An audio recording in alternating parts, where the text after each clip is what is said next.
Yes, good.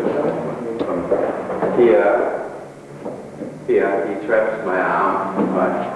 So you just do a ball down, right? So don't give up. Don't ever give up that, right? So even though you trap, so you got a ball down. Don't fight against it.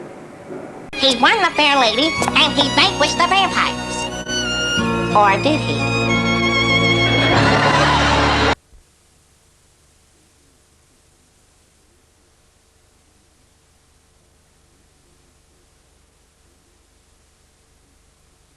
Was developed 300 years ago. The second generation of the system was also a woman. Her name is Madame Wing Chun. Because the system was developed by a woman, it does not emphasize on strength, does not fight force with force. It's rather teaching a person to use the coordination and reflexes, the positioning to deal with the adversary. This movement is in fact almost the beginning of your Silim Tao form. When you do the punch, you do that, right? So this one is a lao sao, hyun sao, lao sao, means that you don't stick to the other person's arm, right? Because the whole purpose for you to do that is to come around to the outside. So you don't, right? So same thing with the tan sao. When you do Silim Tao, you do the tan sao. Same thing, that you actually get away. So because he throws a punch, right? So I want to get away, right? You don't stick to his arm because it slow you down, right? But when you do the fuk sao, it's different. Fuk sao, you actually have to push this arm, right? You have to push this arm, right? So all this is to move your arm from one side of the opponent's arm to the other side of the opponent's arm. Can you understand? So all about mobility, right? Your arm's mobility. You throw a punch, so he push, right? He push. So you move from arm in one side of his arm to move to the other side of his arm, right?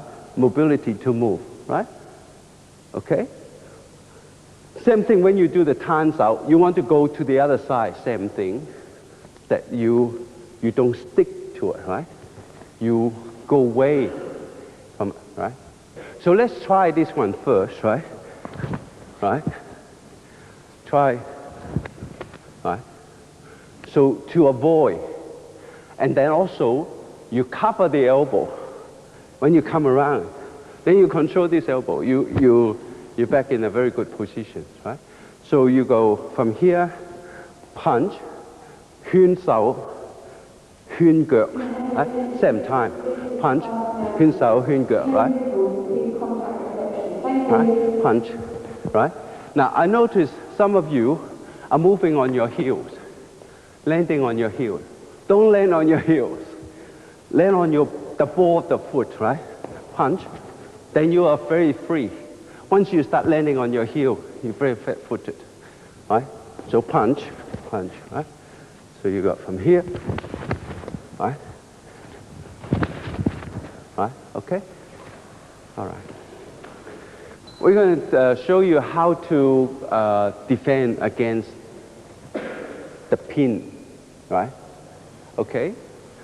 Where's my partner? Yeah. So how do I start? I throw a punch, and he'll pak sao, punch, right? And then he do a lap sao, right? Right? Biu sao, right? Okay? So punch. Okay? All right? So when you do the biu sao, you pull the other arm back, right?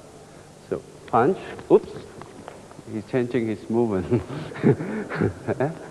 There, punch. Right? Okay? Right. Now I throw a punch. Right? Okay?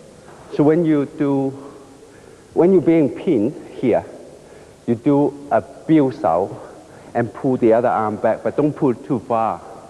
Right? Just pull sufficiently. You out of the pin. Right? You can do other things, right? You can do this. Throw a punch, pak sao, punch, right? Lap sao. I can do a tan, right? But the bill is just as good, all right? So let's do the bill sao, right? So it's the punch and pak sao. You pak sao, and then he pin both of your arms. You do a bill, and then you're back into action. All right? Yeah. Punch, pak sao, punch, punch. Yeah. And then lap sao. Now, see that? I slow this one down, right? So I'm here, okay? Then, don't let this one go. You understand? Right? Now, let's do it slowly again, right? I punch, pak sao, punch, right? And then, as soon as he does the lap sao, I slow this one down, right? Okay? So, in fact, we all tied up in here. Then, right? So, you make the timing, right? Otherwise, you get this one out. Otherwise, maybe you get this one out, you're coming out from here, and he's going to hit you. You're going to control this one. So that's why you don't let this one go. Now, we're going to do another technique that's similar, but it's not the same, right? If the other person traps with the other arm, right? So he throws a punch. No, I throw a punch, and he blocks, and then he punch. I block, right? But if he double up with this left, with his right palm, come around here and trap with, trap with this one, right? So, yeah. Then you do a tan, then you catch up both. Can you see that, right? So let's do it slowly, right? So I do a punch, pak sao, right? And then you double up from here, do a pak sao. Yeah, right? Right? Then you pin here. Okay? So you rotation, right? Okay? So there, right? Okay? Right? Because he traps with the parallel arm, right? With his right against my left. The other one is with his left against my left, right? Okay? So there, right? Okay? So you twist out, you park out to the elbow and get out from there, right? There. Now, we're going to go on to a bit more about the elbow. How do you take advantage, right? Balance, opening, elbow, arms crossed. How do you take advantage of your opponent when you fight, right? So a lot of Thai boxers, they fight like this. They actually exposing the elbow, right? If you compare, if you have faith in Wing Chun, you say, I'm standing like this. Why are those guys are doing this? What can I do to punish him, right? Then you know that they are doing something wrong, right? I'm going to tell you how to punish those guys, right? So he's putting up his arm, right? Putting up his arm, right? The elbow is exposed, right? So you go in here, or you go in here, right? It's limiting this arm's position, right? So you go in, right? Right? It's all on the elbow, right? Because the elbow from here, say from here, you actually controlling his balance from this point here, right? So a little bit of force, you turn his body, so you're exposing the opening, right? So you go in straight on the path. Don't go around him and he'll hit you, right? Because right? So you go in straight, right, on the path. All right? So let's do, the boxes or kickboxes, I don't know, right? Probably give it a little bit like this, right? So you go in here, right? Floating rib, right? Okay? So you, on the blind side, you fight on the blind side. Because if you're big and strong, then you can fight inside because your arm is strong, your arm is long, right? Because usually You deal with somebody bigger, you must fight on the blind side, right? Right? So make him, from this point here, right? That's the familiar position that you want. All right? So you always go up, covering this straight punch. You must cover this straight punch, right? So that you eliminate the jab, right? Okay? So only thing that you have to worry is before you reach in there, he swing at you. We take care of, no, swing. He pull, no, before, right? We take care of that later, right? So we worry about this, okay? All right? All right, so you go park south, punch, right? Just jam up the elbow. Jam up the elbow, all right? Good. So any questions? Any questions on this? So you focus on this, focus on the elbow, the leading elbow, right? And you actually force him to swing at you, right? You force him. Once he swing at you, see how much wider, how much opening here, right? Okay? Or you force him to cross, because once he cross, he's going to open up his target to you, right? So he throws a round kick, right? Bang, right? You break his knee, right? So you're actually leaning away, but you block like that, right? Bang, right? Okay, if you're happier with this, you do that, right? Or you could do this, right? Bang, you break his leg here, right? So you get on top of that leg, bang, right? You break his leg here, right? The bone in here, the tibia, very thin, 20 pounds of force, you break it. The knee, 20 pounds of force. You hit the right way, you'll break it, right? So if you have more comfortable, bang, right? So you hit there, then you go, right? Then you're leaning away if you worry about the punch, right? But if you block the right way, he can't punch because he got to find his balance first, all right? The balance is on the elbow and on the knee. Yeah. So you're attacking that. People kick, don't move this foot first because you open up the target area. Can you understand? If you're watching me, if I move this foot, say I open up the target area, you move the rear foot, so you shut off the target area, right? Then you worry about whether you're going to kick him, you're going to knee, or you're going to charge in to punch him, right? Okay? Now, I'm going to show you an offensive block, right? So if you, say on the blind side, say if you kick on my blind side, right? Offensive block, you actually block and kick to the pressure point. The pressure point is running around here, right? Right? Kick to the pressure point. Yeah, you just do that. But in the street, you don't need to do that. In the street, you kick to the groin, yeah? In the street, you just bang. You kick to the groin, right? But in the tournament, right?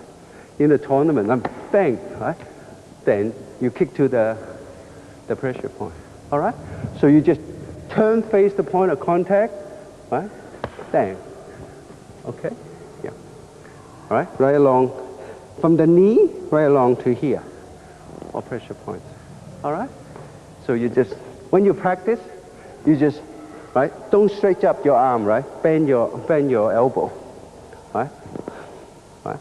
So you just turn, right? Okay? All right? Good. You know how to apply a chokehold, and then you know how, So with the same thing, that a punch comes in, right? And he spins around, right? So you got from here, right? So you open up, put your arm underneath, and then you push forward. Yeah, and that's it, right? So you got from here, block, right? Here, right? Then you go forward, right? That's the chokehold that you use, right? Okay, sorry. Yeah. So from the rotation, then if you bring if you bring the bong sao a little bit over, then you have an opening here, right? Then you can, right? So that's how you create opening, right? So you got from here, right, on the blind side, because if I leave this pose, he will strike me, right?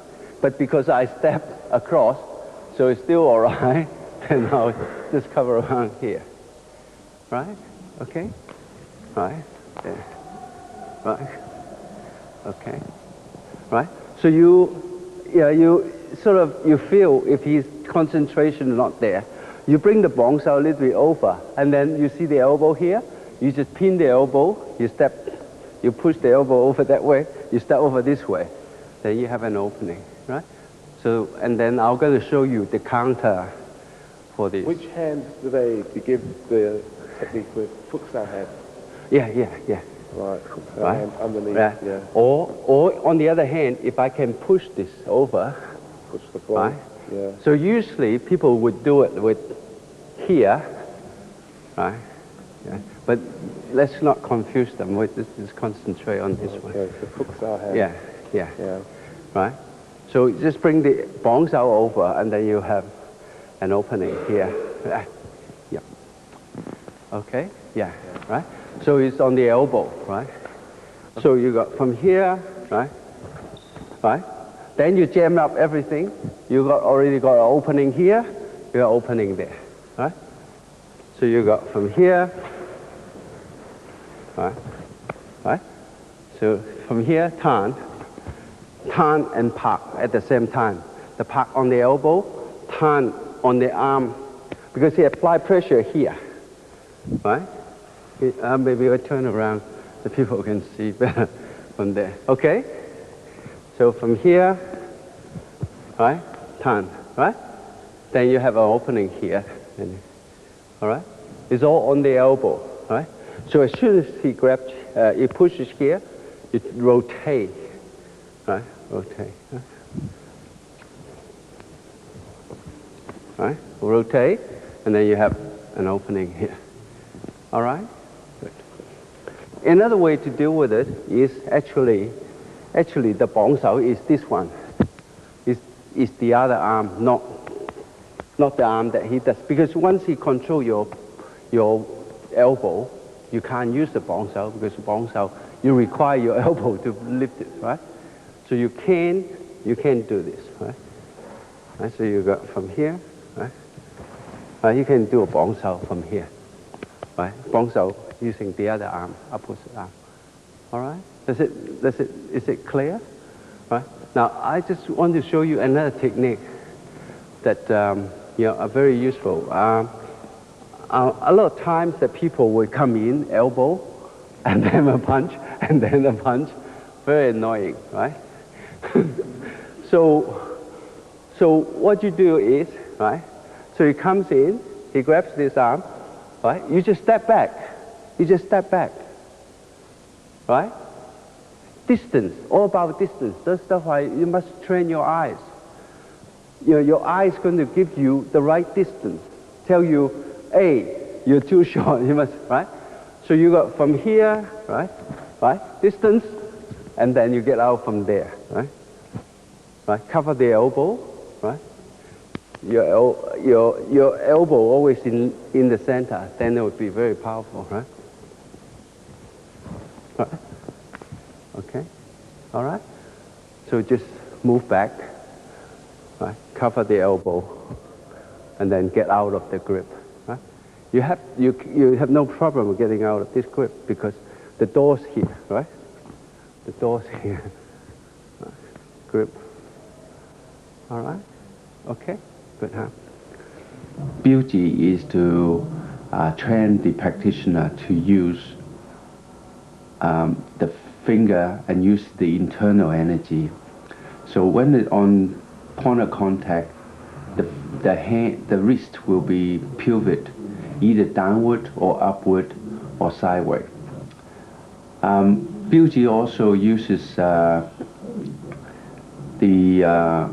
elbow, and elbow is in very close range, so therefore coordinations, mobility, and the training of using the body to add on to the power of the strike is very necessary. 標指 is using the finger to strike. So you either tilt this way, or that way, or that way, or that way. So 1, 2, 3. Right? So 1 underneath, 2, and 3. Right? See? Yeah. Okay. So 1, 2, 3. Okay. Right. So a punch comes in, right? A punch comes in, right? Elbow, right? On the pressure point behind the here, then elbow, right? See, if the person is taller than you, you go underneath. If the person is about your height, you can go on top, right? So you got, this is combination of elbows, right? So you got from here, bang, right? Bang, bang, or bang, right? Okay, so three elbows, right? So from here, right? Bang, right? Here, here, okay? All right? So you got 1, 2, right? Brush your ear. 3, brush your ear, all right? Okay? Yeah, brush your ear, right? Okay. From here, then you find your balance. Then you're using the thumb. You're using the thumb, right? Oh, sorry. Right? Using thumb to the vital, the floating rib to, right? Because if he's holding on to your arm, he can't do anything. If you're holding to your arm, say your arm's here. So he's holding to my arm. So what can he do? What can he do? He can't do anything, right? Okay? He can't hurt you. How can he hurt you? As long as you find your balance, right? Okay? But if he doesn't hold on to your arm, say you grab me, you don't hold on to my arm, I just hit you. I hit you. Right? Right? Hit to the target, and then hit to the target here. Okay? So, I mean, that's when you get close. Right? Okay? Now, we're going to do one that he's put a headlock on you. Right? A headlock. Right? As soon as headlock, you turn, you strike. Right? Now, the trick is you must bring this leg, right? So you put it here. Right? You turn and strike, sorry. Right? Then, right? Once your arm's behind him, your leg behind him, you're okay. Yeah. So you grab the eye, you grab the hair, right? You're opening this target area and you strike, right? So from here, you turn, right? When you turn, you strike, right? Then you shift this leg out. The shoulder had to come out.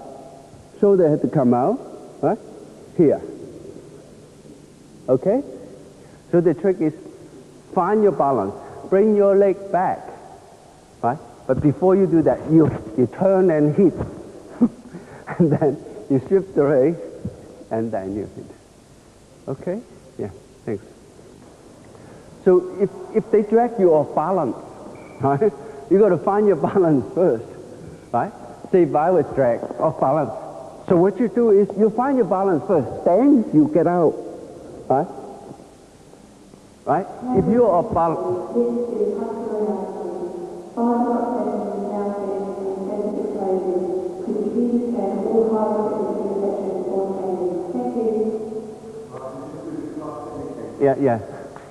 Yeah.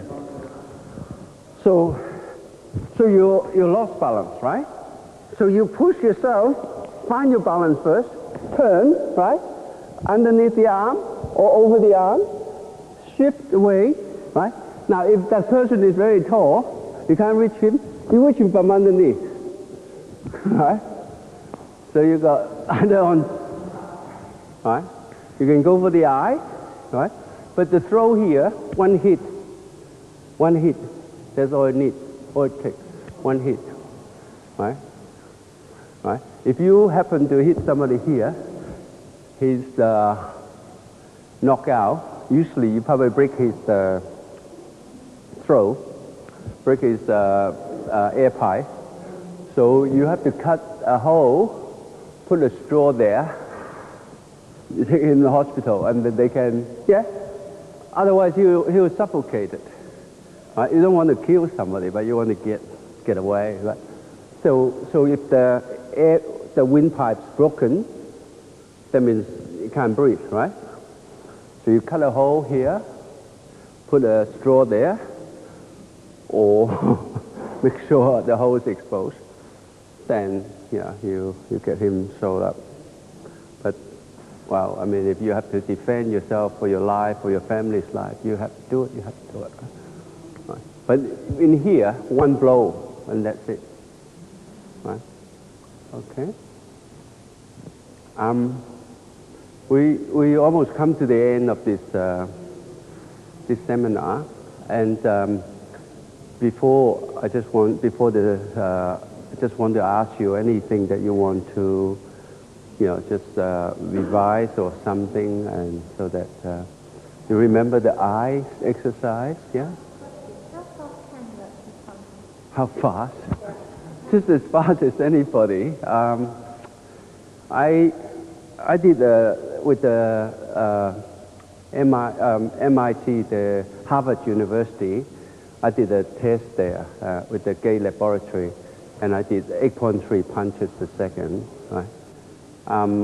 But it's just, I think it's normal for Wing Chun punches. Yeah, you can throw 6, 7 punches quite easily. Yeah. Hard work. Yeah. It's, yeah. We get out the certificate. And before we give out the certificate, I just want to thank Sifu Brian Dessa. Yeah.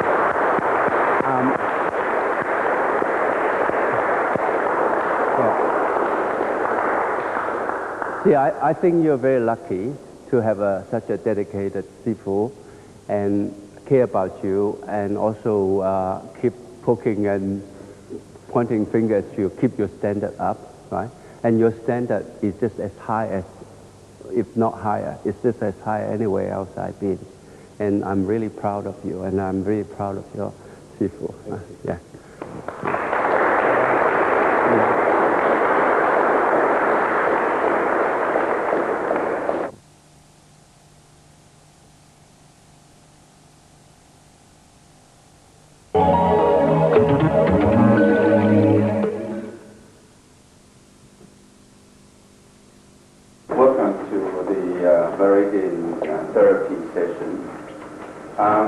You probably heard about acupuncture or acupressure. The program I teach you is they were developed by me, and no one else in the world has this. And I have been treating people with various injuries for over 20 years. Only in the last few years I have more involved in it. If any of you have some nagging back problem or recurring knee problem or something here? Back problem? Upper back? I'll fix it.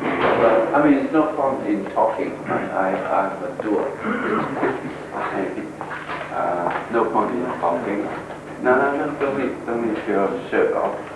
So it's upper back, right? So how long you had this? 20 years. 20 years, good. That's a good challenge. So can you remember how you heard it? Whiplash. Oh, whiplash. Okay. Now, see, you would feel, when I finish, you would feel better. And also I'm going to give you some exercise that you do. Then you follow through, then your the exercise is very simple. You heard of qigong, right? A lot of nonsense out there talking about qigong, a lot of nonsense. Qigong, see, I remember I told you that the meridians run on oxygen. Oxygen is qi. Wow, that's the pronunciation of Mandarin, right? And I'm from the south. We don't think much of those people up north because they're a bit funny, right? Because they speak funny, pronounce the words funny. Qi, in fact, is Hei, means oxygen. Qigong means that using oxygen to exercise, right? So remember the meridian is like a tube. The oxygen is the fuel, right? So if you can use the air effectively, and you can promote circulation, clean up blockage, you can be healthier, right? So the exercise I show you is part of Qigong, right? But I don't believe that people can heal from here or can hurt you without touching you, right? And all those nonsense they're talking about is really they are overextended. Right? So right now, do you have any pain? Tightness here. Okay. So do you get headaches on the front here? Yeah, on the across the eyes. Yes, in the temples, right? Yeah, and then on the here in the temples. Okay. Now I'm going to do a test. Right? See, usually,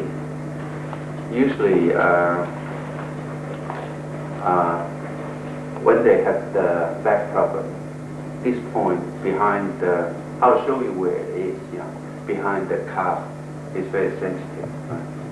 So, is it sensitive? Okay. And the 2 points behind the knee is quite sensitive. Good, right? So that's good, because if I clear up those points, those are direct relationship to here. So I make those points better, and he'll feel better, right? In fact, in the program, the strategy, the philosophy I show you, you actually, if he says, I have pain here, I go bang, massage and squeeze and so on. I actually create more problem here because the body says, hey, wait a minute, what's going on here? Let's send some more soldiers here, So you create more problem, right? So in fact, you have to go further away from the injured area because it's like a railway track, right? So you can do something from the other end, right? Now you can, create some relaxed area, right? So same thing. I think this side would be the same. Yeah, it's very sensitive. Good. So those 3 points, I will show you where they are. Right. You go to chiropractor and say, I got back here. Okay, so chiropractor. Right? Then because you got headache, right? So you go to the doctor and he gives you a tablet, right? Then you might go to, I don't know, another specialist, for the arm.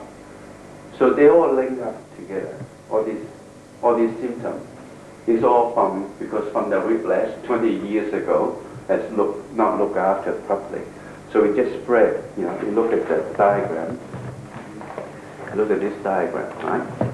So it started with the bladder. Started with the bladder meridian, right? The whiplash, right? The bladder meridian. So it affects the tingling of the arm, so it's, and then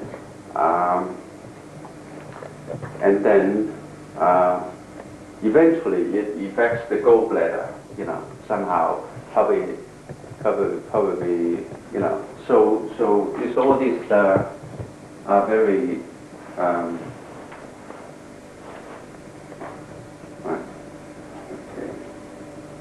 Now I'll work very fast, because I'm working with short arm, short hand. No, I just, okay. Now, so what I'm doing is just relaxing the muscle up there.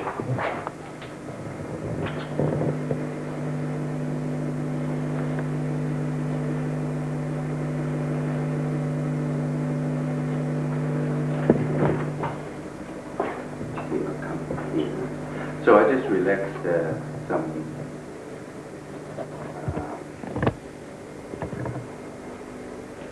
the shoulder muscle here.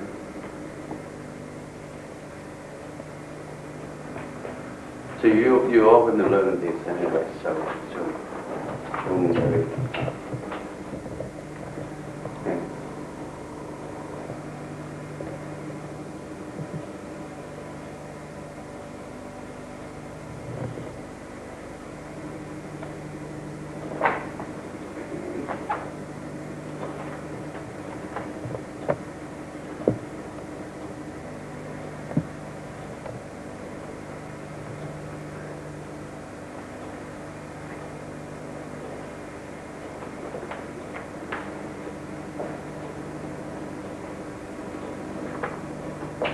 Now you stand up here. Now I'm going to show you this qigong exercise, right? So it's no big deal, right? It's so simple, right? You put tongue to your teeth. You don't wear a plate, you wear a plate. Okay. So we can forget about the tongue. Okay. All right. We just do it without that.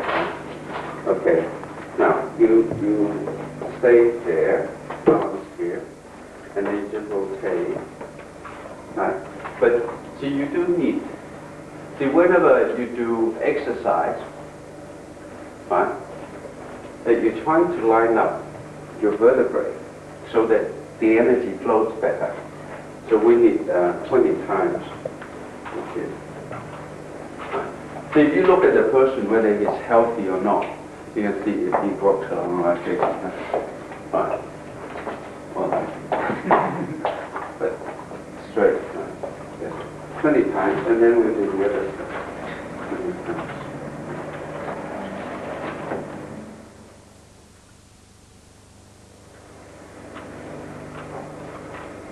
Okay. Now, I just want a small, very light stretching here.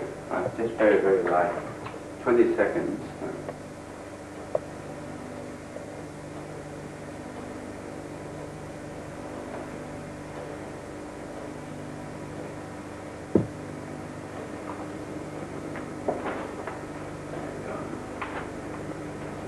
Okay, here's the sign.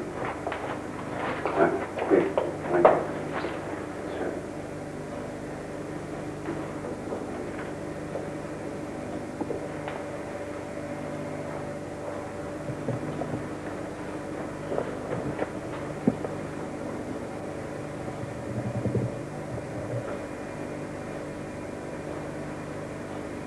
Okay, so the next one we want is keep your feet together, stretch your back, and drop your elbow, keep your head up, lean forward just a touch, just a bit more.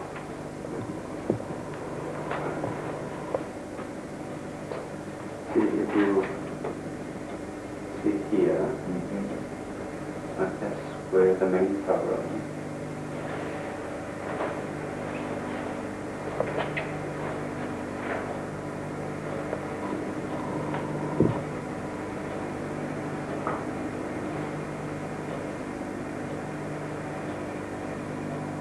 Okay. Then you get up. You pat your feet. You come here. I'll show you first. You hang on to these. I want you to do that. Make sure your knees on top of your feet, the foot. Like this. Like your feet. Good. Good. Now relax. Okay, relax your arm, elbow. Good. So you should feel this stretch.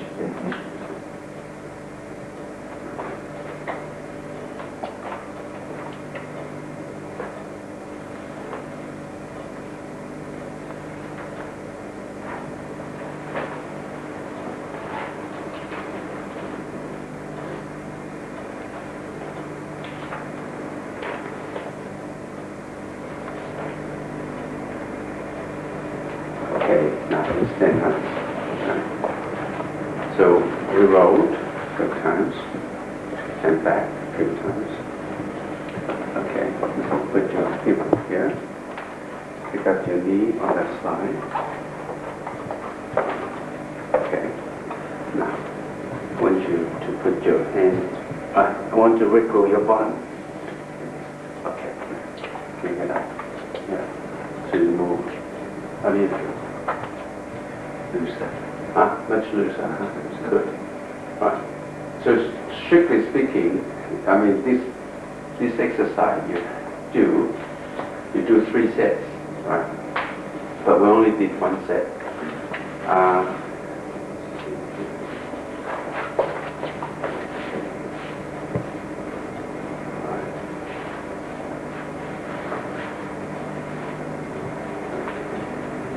So the left side is worse than the right side. Now I'll show you what you should do. Okay. So if you sit here with your feet like that. Take your left shoe off. I'll show you what to do. Okay. Okay. So yeah. Put your left foot up there. Okay. You come here. You use the therapy. Okay.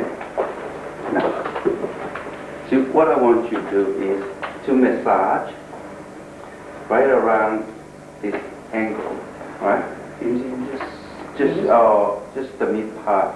Just right around, big circle, small circle, right around about 10 times inside and then 10 times outside. Doesn't have to be very hard. Yeah, that's good.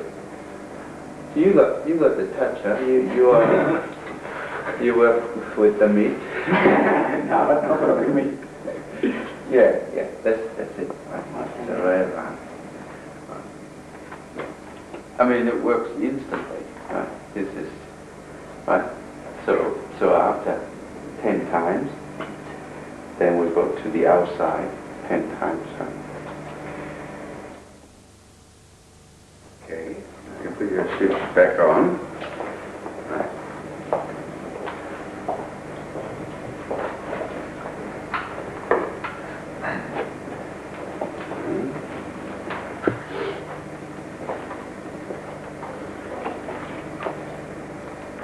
Okay, now. So you move, so you never circle your neck, right? Always either stretch this way, stretch that way, stretch. Because you circle, you grind away the cartilage, right? So you move, see how you feel. Right. Much better. Yeah. So you remember those 4 exercises? You remember? Right. So your posture had something to do with it too, because you've been carrying it for 20 years, right? So because you have this, right? So the exercise I show you, right? And plus later on I'm going to show you another 4 exercises, so you will correct your posture. Once your posture, see, it's no good I fix your back. A week later you come back. Same problem, right? Because the posture actually causing a lot of problem, right? It's really, the posture has to be straight, right? So you can't walk around like this, yeah? Like Dalai Lama, right? And, you must have a back problem if you walk around like Dalai Lama. Okay. Thank you.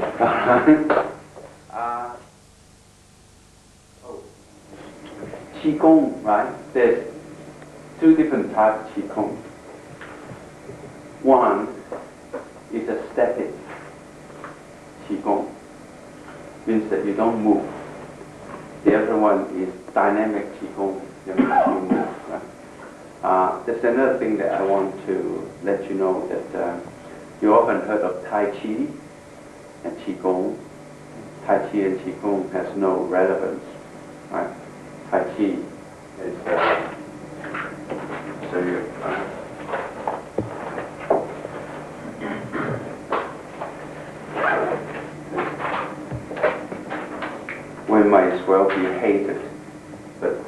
always has to be told.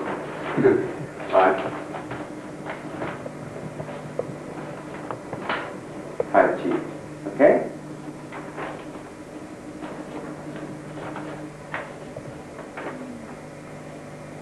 Sorry.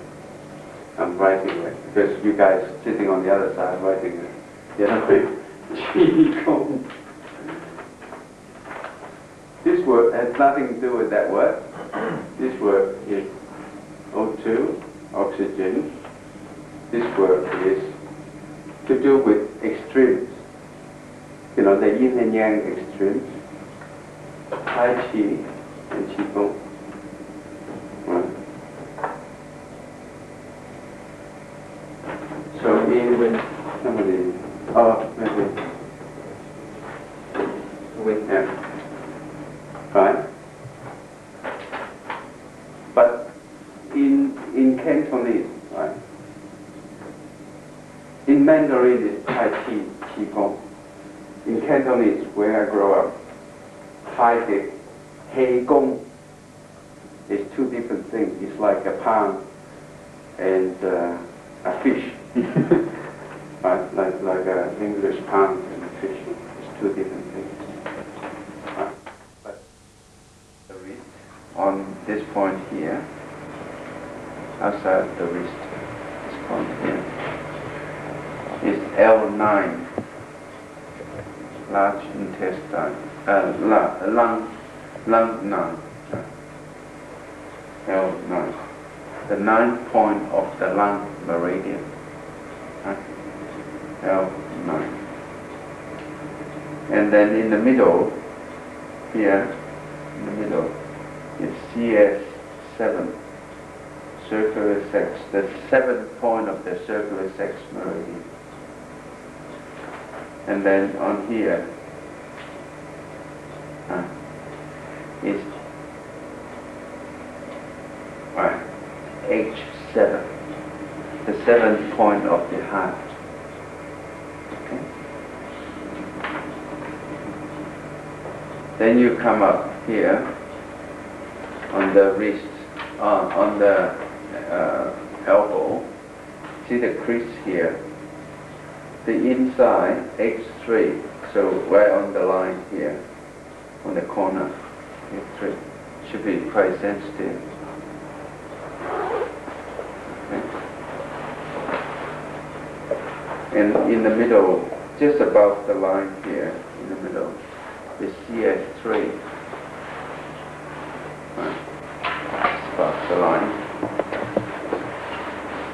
Yeah, on this side. Is that in between? No, just outside the tent.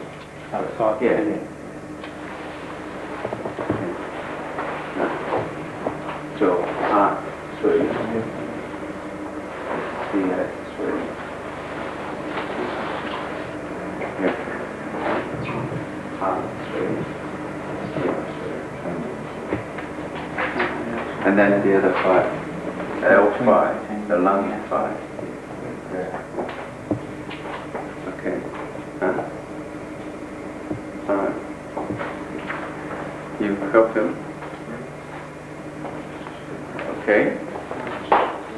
Then we go to here.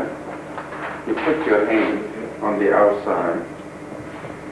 Yeah, on the outside. And you run along this bone. There's a little hole. There's a little hole there.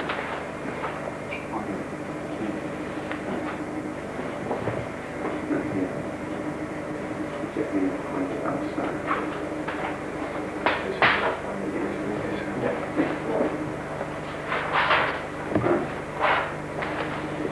Yeah, on the other side. Yeah, on the bone there. Yeah, there's a hole there. All right. Okay. Yeah, this point here. All right. This is a very important point. In fact, so important that a lot of acupuncturists has misplaced this point. They're doing it here. It should be here. The hand should be on the outside, like you play guitar. Yeah. Right. Yeah. The expression. Right. Instead of here. Right. Okay, see the bones here? Right. Yeah. Lung, LI4, large intestine 4. Okay. And then, when you fold your arm, see the crease? The end of the crease? You put your hand up, not crease. Here, the end. Right. You let go. That's the point that you want. The same pressure point that we're going to show you some points that are very vulnerable, very, very important. It's for martial art. Right? I learned this from the other end. I learned it to hurt people. Right? But the same principle. Right? If you can see, because the meridian, say if you strike a point that connected to the liver, you strike this point. So you block off the flow of the energy to the liver, right? So the liver starts to malfunction. And if it's serious, and then you look at the chart, the liver controls the spleen and the stomach, right? And also the liver benefits the heart, and the small intestine benefits the circular sacs and the triple heart. So immediately the neighboring, all those organs are going to be affected, right? So your person is going to get weaker and weaker, then you're going to get sick, right? And I mean, they were, even though many people say, oh, they know demark and delay that touch and so on, I don't think, in the world, I don't think there's more than one handful of people knows how to do it properly. But they might know by theory, or they might know by their imagination. So the person can get sick, and then you look at, in fact, would affect the whole function of all your organs and bowels. You will upset. So the person will get very sick, and the delayed death touch means that the person does not die immediately. Some have delay of an hour or 2 hours, or even days. As long as 49 days, the person will get weaker and weaker. But it's not as simple as that, because it has to tie into. You have to strike the vulnerable point according to the biological clock, right? And then the season involved, so it's not just saying, but you do, even though just hitting the point, you can create a lot of problem, because you block off a vital circulation. Is that instantaneous? Does that happen? That's instantaneous, but I'm talking about the following effect, right? The instantaneous, you can paralyze an area, or you can create a lot of pain, because the meridian, the pressure point, also controls the nerve system along the area. So there's proven that doctors can, operate with, instead of anesthetic, using pressure points, or using to create anesthetic, effect. Basically, you're trying to lower your alpha weight, your brain weight, so flatten it, right? So you think of nothing. So you can get into meditation by just moving your arms, like this, without thinking, right? Then you get into meditation. Or you can trying to run a marathon until you passed out and your legs are hurting, and you keep going, and your subconscious mind will come out and take over. Right? Or you can try not to think of anything, enter into the conscious quietness, then your subconscious mind will come out. Then basically you just, the conscious mind and the subconscious mind become friends. So you become peaceful with yourself. Right? But the meditation I showed you is incorporated with the special breathing exercise that link up with using the oxygen to stimulate the meridians, right? So if you go into the practice and you can actually use the meditation to cure all different type of internal disease, right? In the Western world, that most of the exercise are concentrated on developing the cardiovascular, the heart and the lung. But if you think, oh, what am I going to do if I have a liver problem? There's no exercise that you can improve your liver, right? But in meridian meditation, you can actually direct the exercise to a specific part of the organ, because remember, there's the 24 meridians, 12 pairs, right? And you can direct the breathing specifically to that, particular meridian, then it will benefit that organ. If you understand what I'm saying. So that's why they call it internal exercise, right? But unfortunately, people have taken it, all the Qigong masters, not all, 99% of them, have taken it too far, right? And also they're very contradicting, you go to China and all the Qigong master doing all this Qi, and then when they finish, he lights up a cigarette. He starts smoking. All right, so anyway. Now.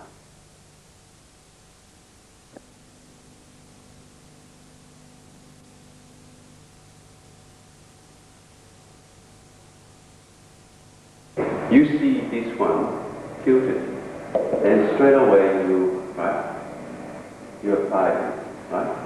Or you see this one, right? It's not, the energy is not, this is relaxed, right?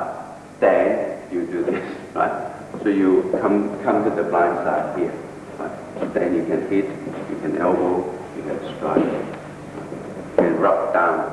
Rub down. Okay? Alright. So it's very important. That is the fundamental, right? Out there, probably there's more than 1 million people doing Qigong, but they don't know what they're doing about it. Because that is the fundamental. That get the energy out first, get the arms in correct position, right? You're not putting yourself very vulnerable, right? That's very, very vulnerable. So the concept and the focus, right? Then we're going to do some, right? So let's try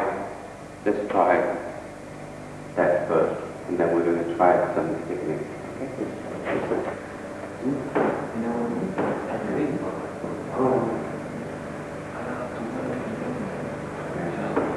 Yeah, one form out, one answer.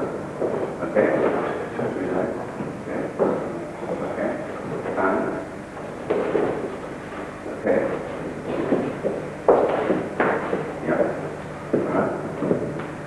Now, if I drive this one a little bit over, and this elbow is exposed, and then I step over here, okay?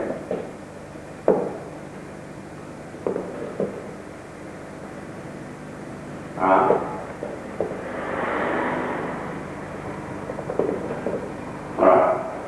I mean, originally it was in the center, right? But when I'm okay, I just take this a little bit over. And then I do a lap stop, like that lap stop. Okay.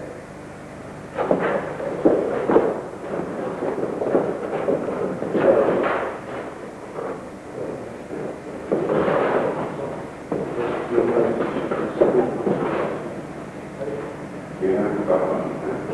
You have to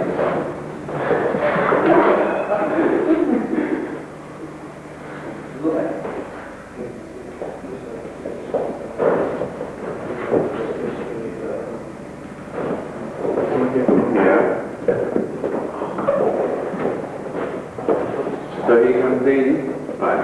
So you can do a Quan Sao from here. Quan Sao from here, right? And or just Quan Sao and double punch. Right, you got to cover this arm.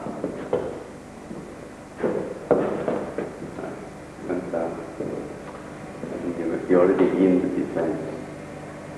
Alright?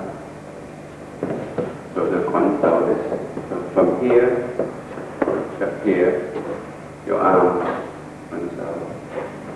You can try and cover the elbow.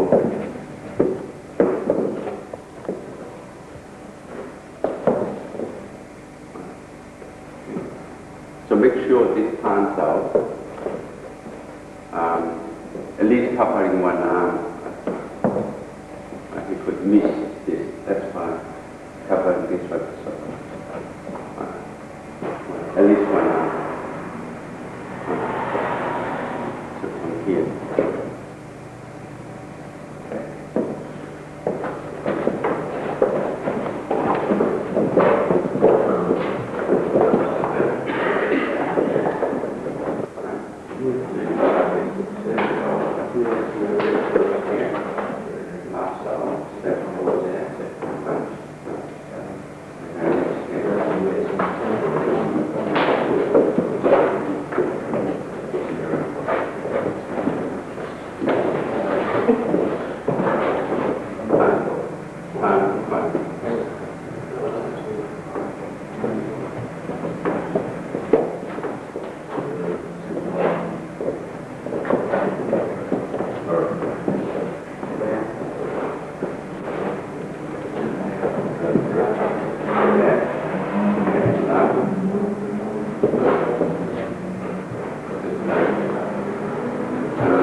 I've probably given you a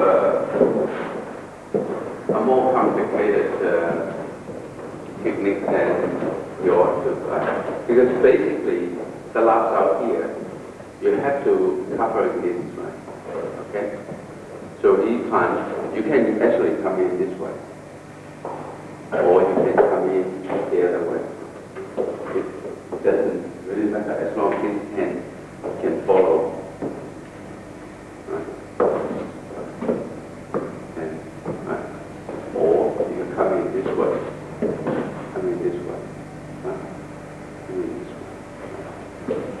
Before that, see the arms crossed, if you use your eye, you realize the arms crossed, you do a jut out. Right. So let's do it this way.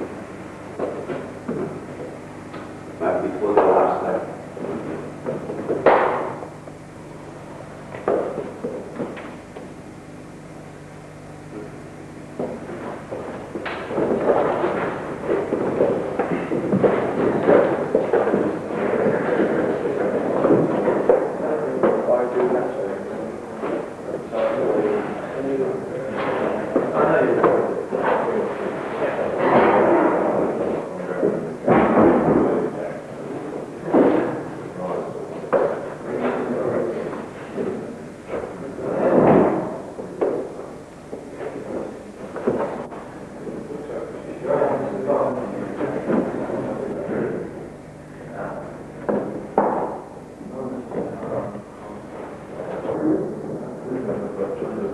Once they have those, then you got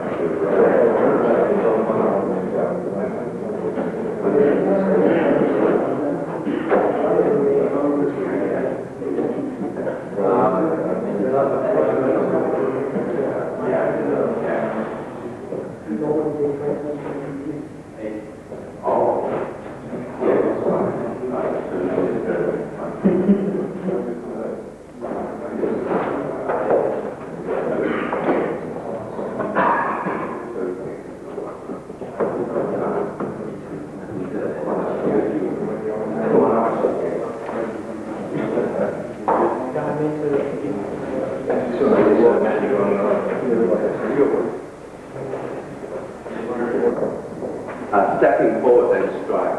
You should concentrate on this, right? Then you have an opening here. Right? So you go from here, an opening. Okay.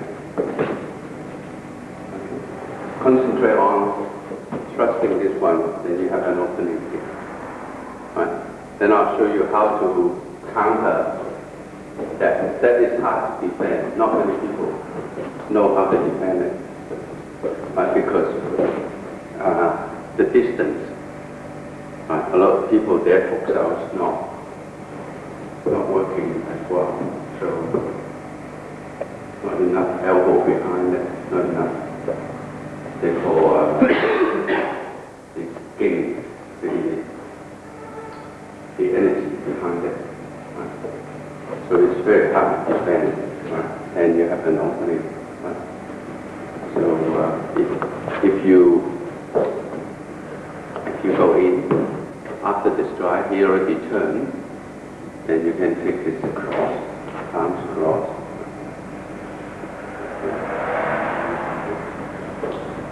So from here, 1, 2, 3.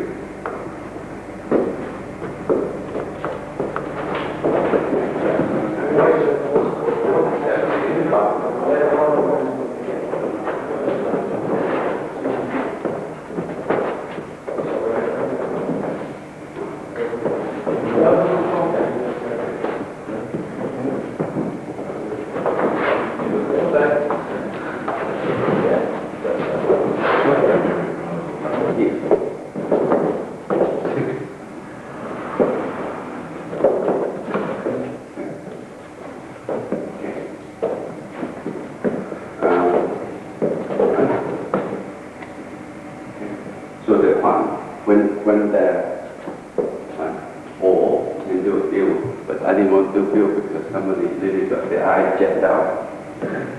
So you go from here, you do a field. So this, it's all about reflexes, all about positioning. And you use your eye to assess the situation. All right? So when you do a field, you actually come back. You do a quant, you turn face towards it. Right? Here, do a field.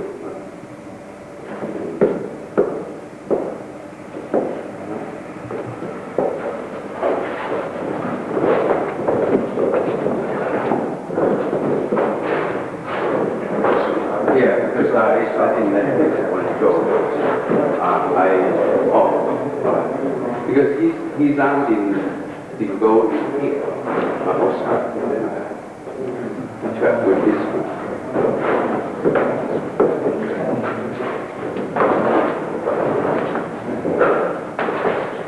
Yeah. Alright. One. Yeah.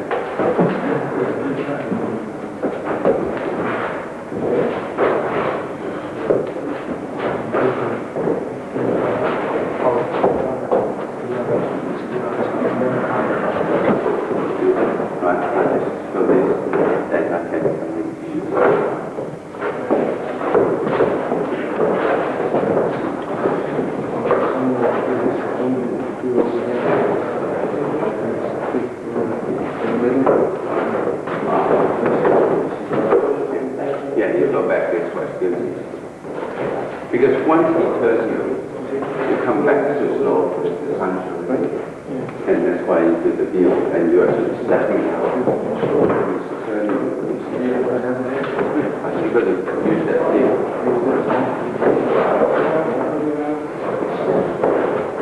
Yeah. And this one. Yeah. Okay.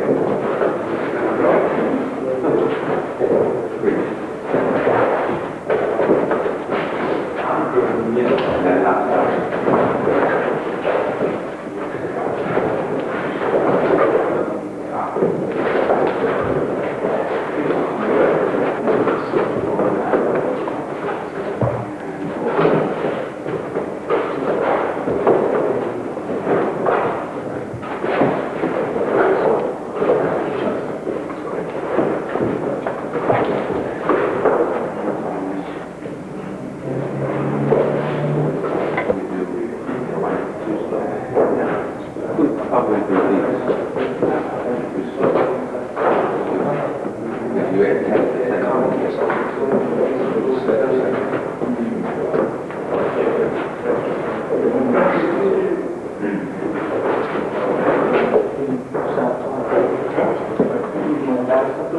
Now, the next one that we want to do is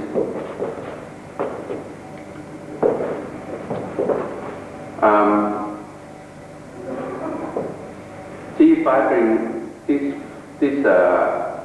box out a little bit over, and then the box out, the elbow is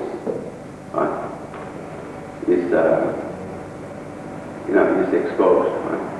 So from here. Now, I take a little step because he can strike, but he's over there. If he chased me, his arms crossed. Right? Okay, so you from here. Okay.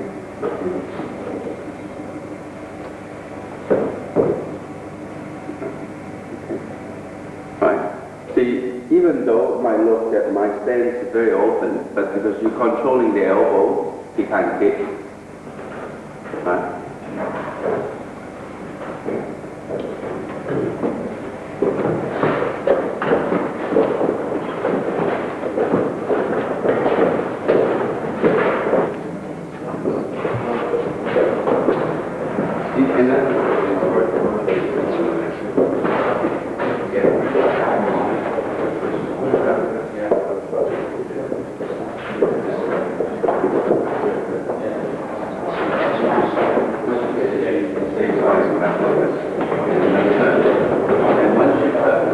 Then you'll be on the back attacking the center of the ground.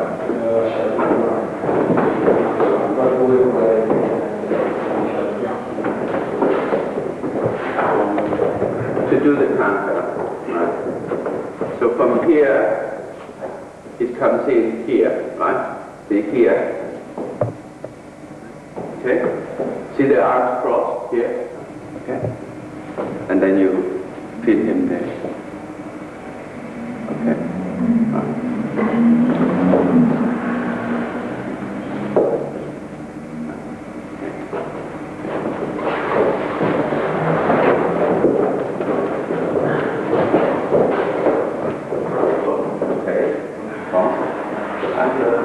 And then you something, you in here. Oh, trap. And you trap in. Okay.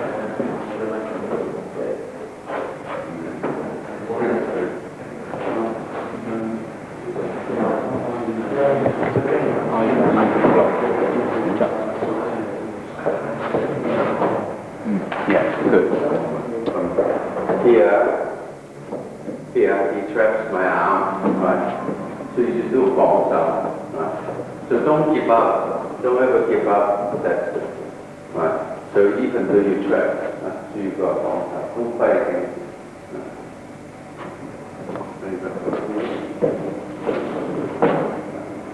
So you've got to come down because the trap is going to bring your arm down.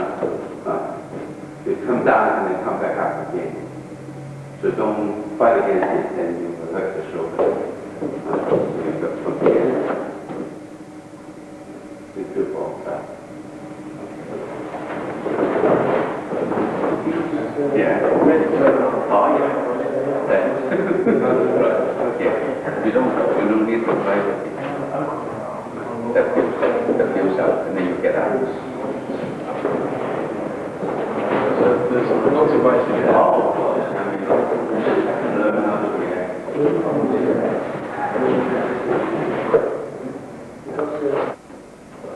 Right. So you push. Okay. So when you do the rotate, you go underneath.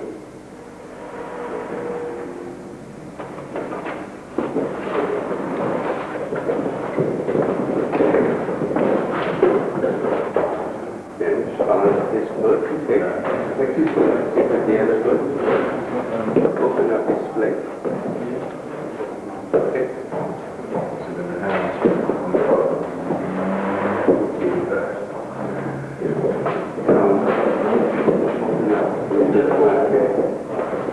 Oh, Tim, you can take a little step. Basically, do so you can balance on this. Straight away go into the elbow. Now, step out. Elbow. He does this rotation, right? Now you want to, slowly just pushing the leg down, right? So what you really want to do is push the leg so that you have a little edge on the, right? You're attacking the balance, right? But it's no good like this. Because you're stepping this way, you're pushing him, and you're still trying to find your balance, and he's on top of you. You understand what I'm saying? So the defense, the block of the kick has to be an offensive block.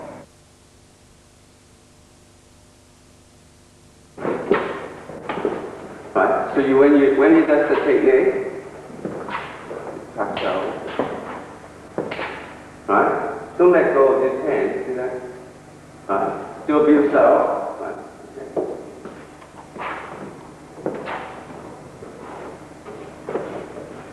All right.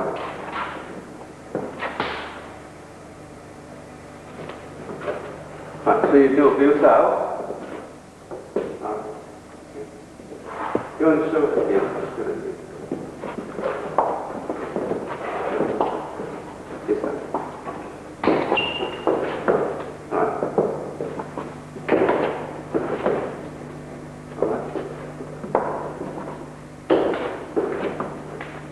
So you still build out, pull this down out. Alright? So we go back to B-O-E-C. B, what's B?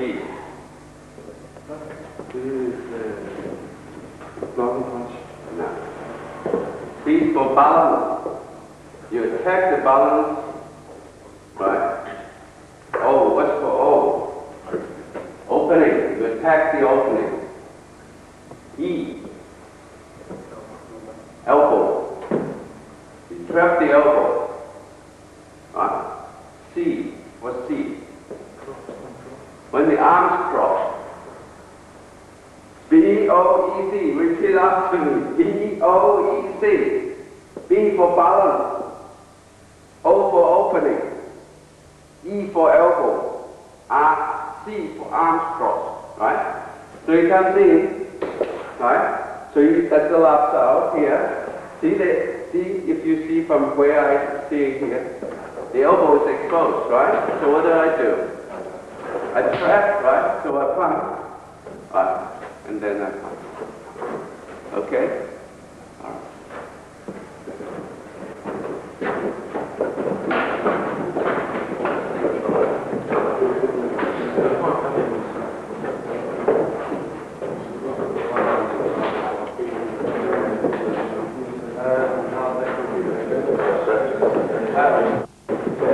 Làm sao?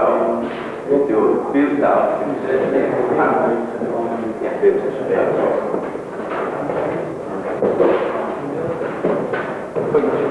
out. What do you see here? Elbow. Just relax and pass. Okay?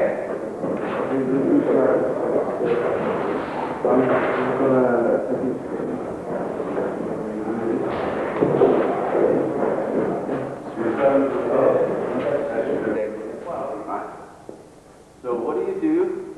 You want to go to the left, you use use the left foot, you want to go to the right, use the right foot. You want to go back, you use the back foot. You're going to go forward, use the front foot, right? Okay? So you're in here, right? You're in here, right? So that's the last out, and you want to get out, because you have to come back, right? You either pull it out, or you just step back, and then go back again, right? So you go back with your back foot. Right? Okay? Alright? So you don't have to keep bringing me up and say, oh, Grandmaster, which foot do I use? If you want to go backward, step back with your back foot. If you want to go forward, you step forward with your front foot. If you want to go to the left, you step with your left foot. You go to the right, but if you have 2 foot in the sand, you can use any foot. From here, you do a times out, checking this elbow, and then you have an opening here. Right? Just do times out and check that elbow. Right? Right? Just do times out. Alright? One more time. Okay. 1, 2, 3. Hands out. Right? And check this elbow. Okay. Yeah. Right? So you 4 things. What's B? What's B? B is balance. Right? You either attack. First, you're going to keep your own balance first, right? If you're standing like this, you're not balanced. You're standing like this, you're not balanced. You keep your balance 50-50 all the time, right? Okay? And then you attack the other person's balance. You be full contact. Before contact, so a person is fighting like this, right? No, you, this. So you, with your eyes, you watch, you see, right? So you find out that what's the problem with this person? You attack his weakest point. So his weakest is his balance, right? So straight away, you attack his weakest point, right? So that's, what's O? O is opening, right? What's E? Elbow. So you got a lot of system that's fighting with the elbow exposed, right? So from here, you control the elbow, you control his balance, you control the position, right? Right? So what's C? Arms crossed, right? So you last out, right? But every technique I show you, I will show you counter. That means that there's no technique is because we're dealing with a dynamic situation. So your reflexes can get you out of a very, very dodgy position, right? So there's no such technique as such that, or you execute this technique and you be, all right, you can look up the ceiling and looking for UFO. There's no UFO up there, okay? All right? So you keep your eyes open, all right? So from here, come in, all right? That's a last out, time, okay? All right? Or you can do it like this, right? So, time, right? Using the last out rather than, okay? So this one you use the time and then last out. Now, another thing I want you to know is that every time you rotate your arms like this, right? You rotate your arm, turn it hands out, can become a deflection to the force that apply on you, right? A deflection. So he applying a lot of force on you, right? And then see the last out. So you deflecting the force. And then using the elbow, you can do last out. Alright? Okay, let's try this. This one starts. You can do it or Not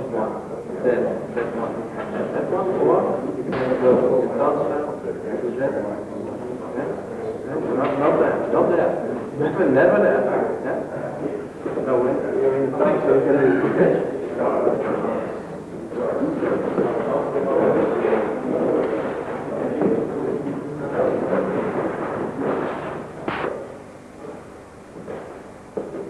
So that's one attack. Another attack is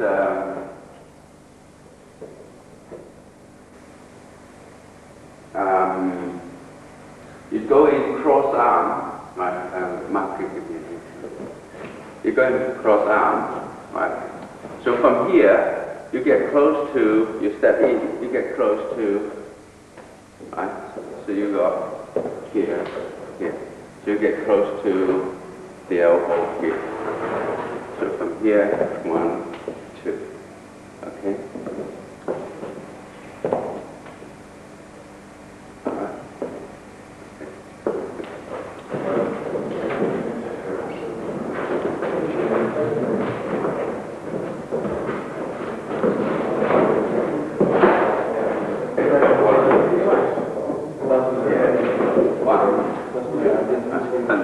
One counter that you can do. You can do other things here. So from here, a lao and a punch, right? So from here, you could actually take this down, right? So you got from here, right? Or here, you take this down around, right? So you take this down around, you just come back to it.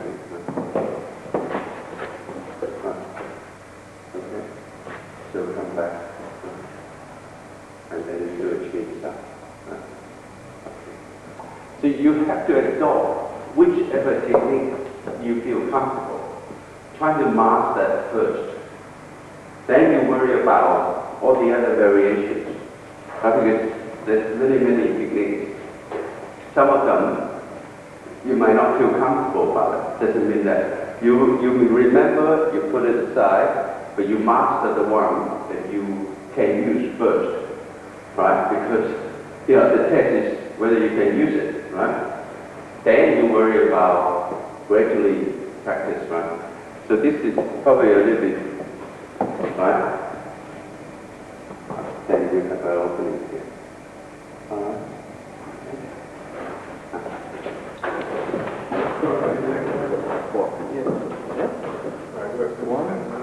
Two, three, four.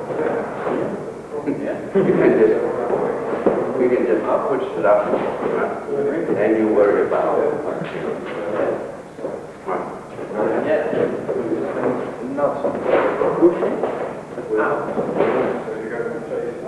You go across.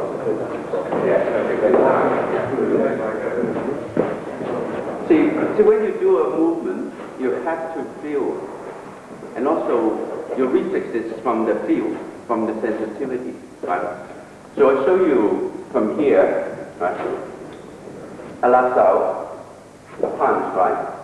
So if you take it here, if this arm comes along, right? And you just lean back. So you got this one, and then you're still coming around to the outside. So that's the variation, right? So you got from here, this arm comes along, you just lean back. Hit and miss is only 2 inches. Hit and miss is only 2 inches. So the doing that low side kick, you actually leaning your body back at least 6 inches, right? So you got from here, there, bang, right? Okay. So that is the variation from there. So you attack that front leg on the knee here.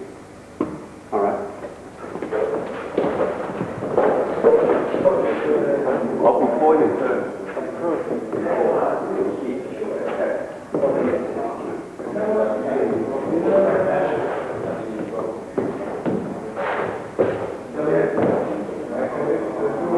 Before this leg. Here.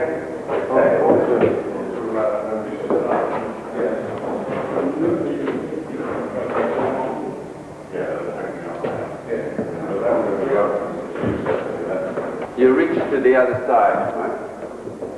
Okay. Now from here, 1, 2, right? That punch comes in. You go before you reach the other side, and then you 1, 2, okay. Before you, you're still going to the outside of that elbow. All right. Because you lean back, this punch would not reach you. Right? So you're attacking here, you cannot. Right? Then this arm is there, then you pick it. It's what? Controlling the leading elbow? Yeah. Controlling the leading elbow, forget about it. Leading elbow.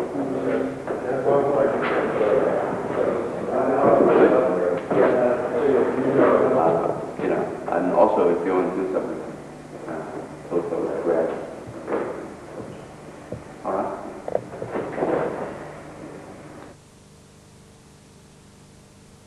We're talking about balance, opening, elbow, and arms crossed, right? Firstly, I want to show you the footwork in Wing Chun. Only introduce a neutral side stance, which is your weight is in the middle, and this leg and this arm is facing the opponent, right?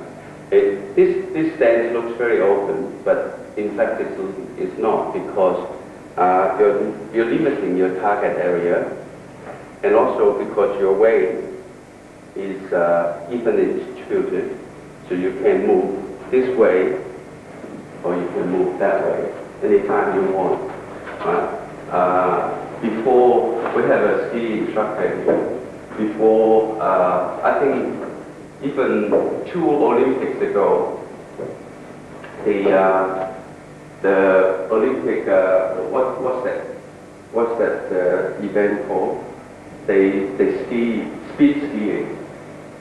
And they, right, like sprinting, right?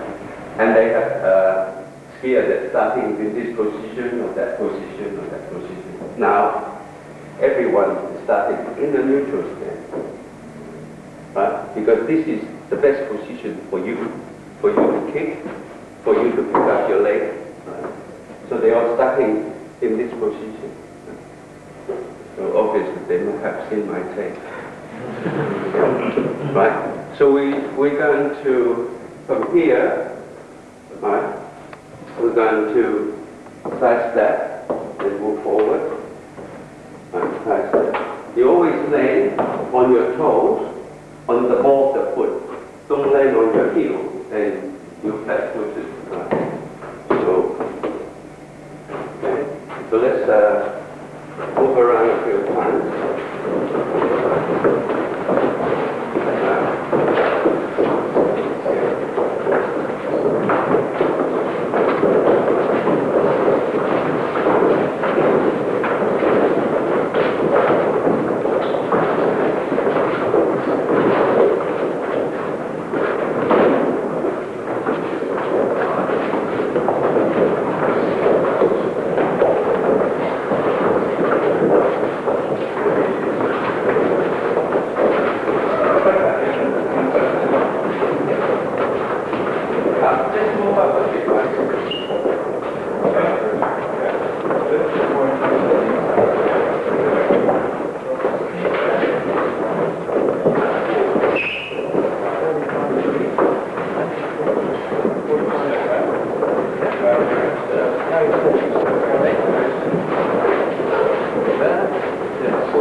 See, balance, right? It's a science. It's a science, right? It's different to dancing. Dancing, you want to dramatize the movement, right? So usually in dancing, you move your body before your foot. But in martial art, in fighting, you want to hide your body movement. So it's as little body movement as possible. So you don't go bobbing up and down, or you don't go showing showing the body movement, right? So move your move your foot without as little body movement as possible. And also one thing you're trying to avoid is that if I say you pick up, you go backward, but you don't go right, because you have a spin. Once you have a spin, you have a momentum, so it's very hard to control. You always go straight line, just come straight back, right, rather than right. So just come straight back, right, so that as little momentum, as little body movement as possible. The reason we have to lower our center of gravity is to improve the balance, right? Improve your stability. But if you get it too low, then you lost your mobility. So you want to maximize your mobility and also maximize your stability. So you have to find that happy medium, right? Right. And in fact, one night, Dom and I were watching some Bushido fighting, right? And I said, Dom, I said, look, I'm very good at picking winners, in fights. I say, a short person always has advantage over a tall person, because the short person, his center of gravity is lower. So among five fights, and we picked 4 winners. One of them, they ran out of park, so it's really, the one that we take lost is 1 out of park. We would have got 5 out of 5. But it's center of gravity. Fighting is all about balance. It's center of gravity. So if you can have a very good balance, because in fighting, there's 0.1 of a second. There's no way your eye can see and react of a punch. So you have to use other things to help you. That's why you watch the elbow, you watch some signals, right?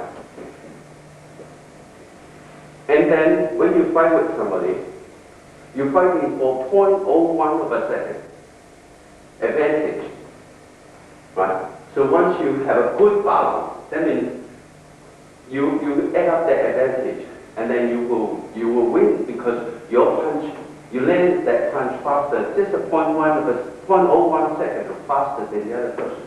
You hit the other person.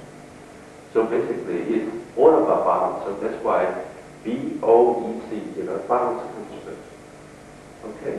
So now, from here, we want to switch the other side, right? So you can't say, wait a minute.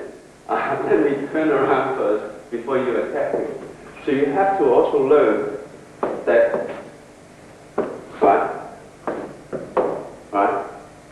So when you step forward, always adjust the rear foot. That comes later. It doesn't have to be straight away, but that comes later. So that rear foot, you turn that rear foot in to give you the exact distance of your stance, of the width of your stance. So from here, so always the same distance. Okay, so let's try this one. You can come up straight, take a look.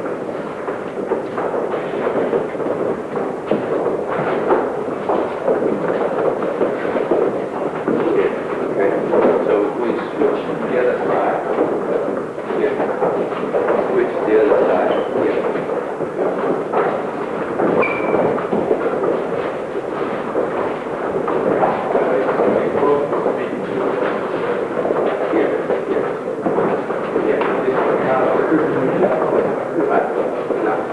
Now I'll show you what purple has displayed.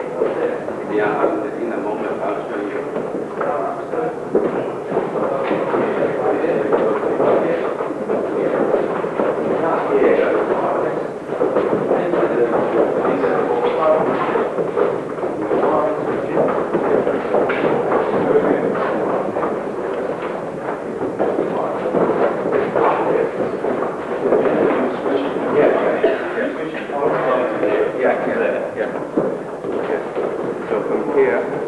from the central stance. Up here, come back, and then step. and then step. The toe born into it. Yes, always toe Toe first. like that. Always toe first. Right. See, what you should be thinking when you see, because see my target is here. Right? My target is hungry. If I switch, the target should be still the same target. Right? Don't do. He's not Superman. He cannot jump from here to there. Right? So you practice at the stationary target first. Right? Right? Still the same target. Right? Then you worry about if any adjustments. Yeah. Right? Then I'm going to, in a moment, I'm going to show you why I'm so comfortable in this position. Right? Because this leg is very, very powerful. This leg, because from the they all starting like that now. They were starting like that. Before they started like this or like this, you know. But now you watch them, they are starting like this because this thing is very hidden, right? So you see, I'm standing here. You think that you charge in, you can charge in, right? That kick is already hidden before he even reached me. So this kick is already ready to go. You already cocked this leg, right? So this leg is to stop them charging straight into you, right? And also you in position to sidestep, right? So when you, right? That's the front stance. But once on the neutral stance, this leg is always been ready, right? And later on, when we deal with low kicks, you realize that if you put your foot forward, they always have to defend it because you're putting a target. If your feet is neutrally, then you have no target there, right? Because if you try to kick me low from here, right? I've always been able to counter. There's no target there, right? So that is a very good starting position. Okay. So this time, what we're going to do is, we're going to kick and then pull. Right? So you kick at the same target that you're pointing to. Right? Yeah, neutral side stance. Right? So you kick to the same target. Right?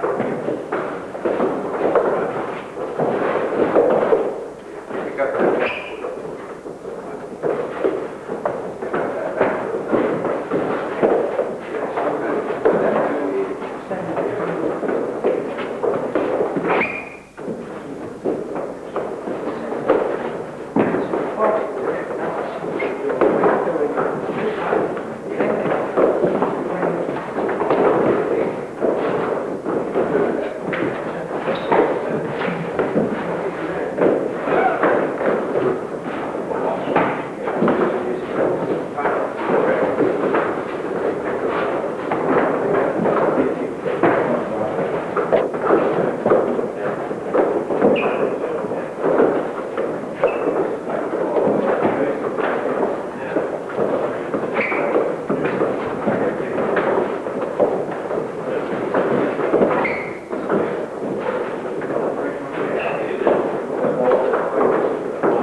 In the last 30 years,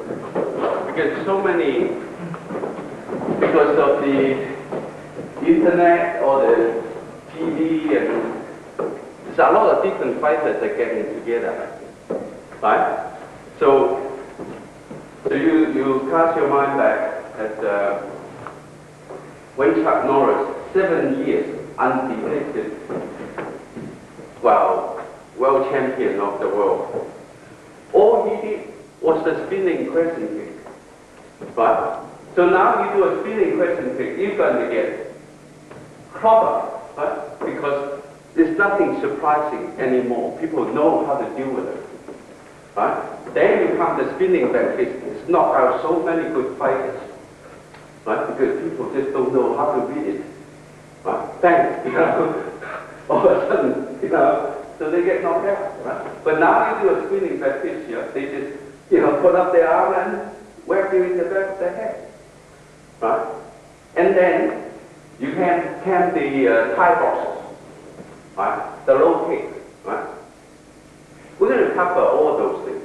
And then now, the suit boxes, the grappling, right? See, if you have your leg, see, if I have my leg out there, so if you kick, right? I just pick up my leg, that's all. Right? You don't need to deal with it because once you pick it up, right, like that, even though you make contact, you'll get about 10-20% of the power. And it's not hitting on the vulnerable target. Right? But you pick it up, you see that what I'm trying to get at is that you always have this front foot turned inward. Right? So if you hit here, so I just pick it up. Right? So if he comes this way, no, the other way. Right? Right? So I just pick it up, that's all. He either miss me or he either hit me on the heel. Right? Right? It doesn't matter. Right? So you don't need to reach down to deal with it. Right? And I mean, in Thai boxing, they actually turn. Right? But when you turn, you lost your opportunity to counter. Right? You can only block and then block. Right? But what I'm teaching you is this quarter, you don't sacrifice your balance to block. Right? So you just let that take care of that, and this quarter take care of this quarter. All right? Okay. So we're going to try this, right? So he comes in. Yeah. Right? So you just pick it up like that, right? Don't do that. But just like you pick up your foot, the same way, just like that. Right? Right? So, and then you're still in position. Then, remember I said B-O-E-C. So, when I see the elbow, bang, trap on the elbow. Then there's opening there. You're controlling his balance. So he's on the blind, you're controlling his blind side. Right? So he has no defense. Okay? So let's try coming in, here tapping, right? And then you either block it, because he doesn't really want to hit my heel because it hurts him. So he'll miss it.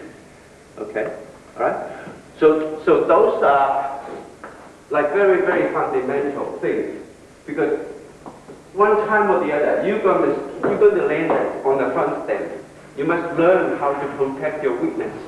That's a weakness, because the knee, the pressure point, I'll show you some pressure point later. The pressure point, the pressure point, the pressure point.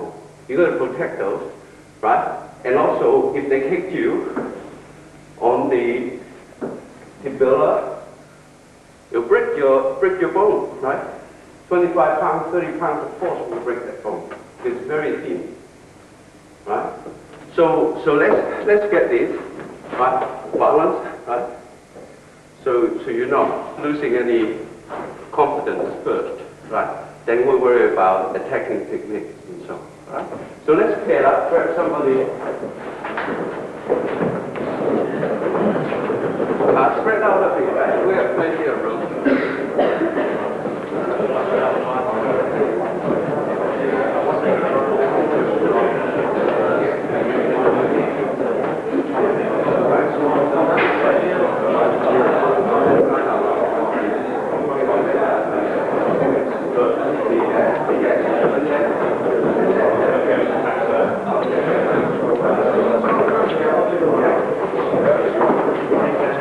Oh, yeah.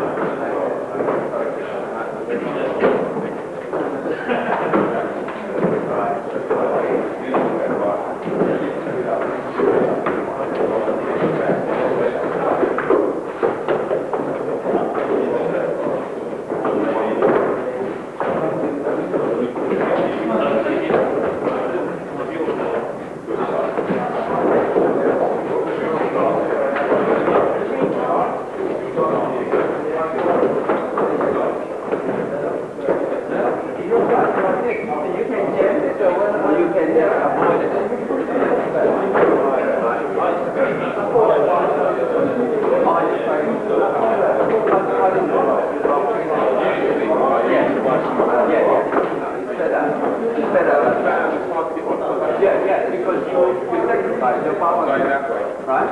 You go back, but you block like that, right? And then you still, because you balance on this, right? Yeah.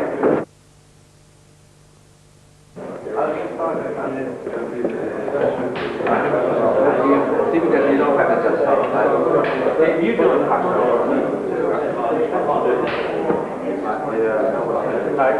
I don't have that's a lovely technique. Yeah. So you must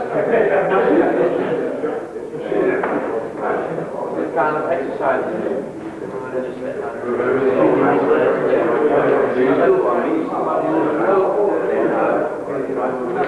Just but because you, I don't know, you guys are and then you have to did you do the other side? I mean, do this.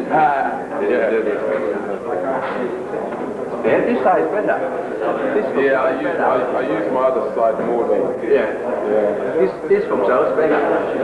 But the other one is cheating. This one, like that, is cheating. So your eyes looking for those, right? Right? You get them all the time.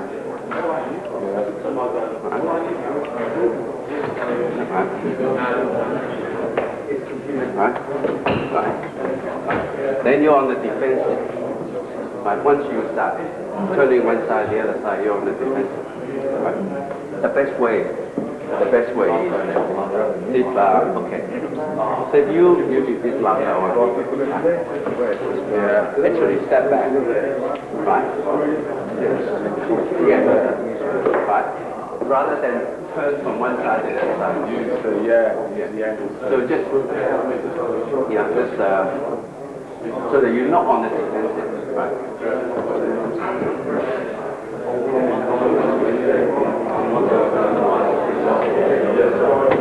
Push, rather than right?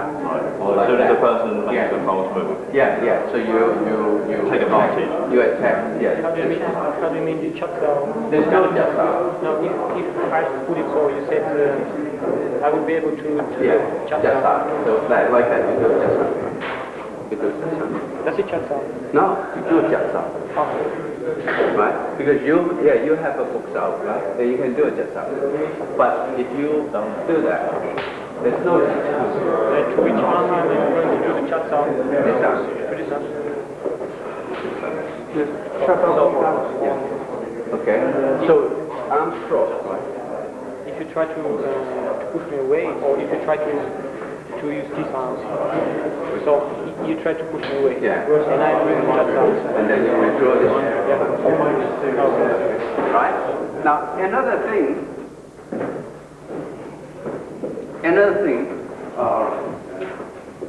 thing that's very important is that, see the bounce out, the correct bounce out is like that, not like that. Okay, unfortunately, I mean, I probably offended a million people. It's like that. The energy has to go out, and then you have to must protect your finger, and must protect some pressure points. I'll show you, right? So you turn around the palm, bounce out, that's time's up. Yeah, okay. Now, so if he's bounce out, it's like this, right? So you rotate, straight away, you put him on the wrist lock here, right?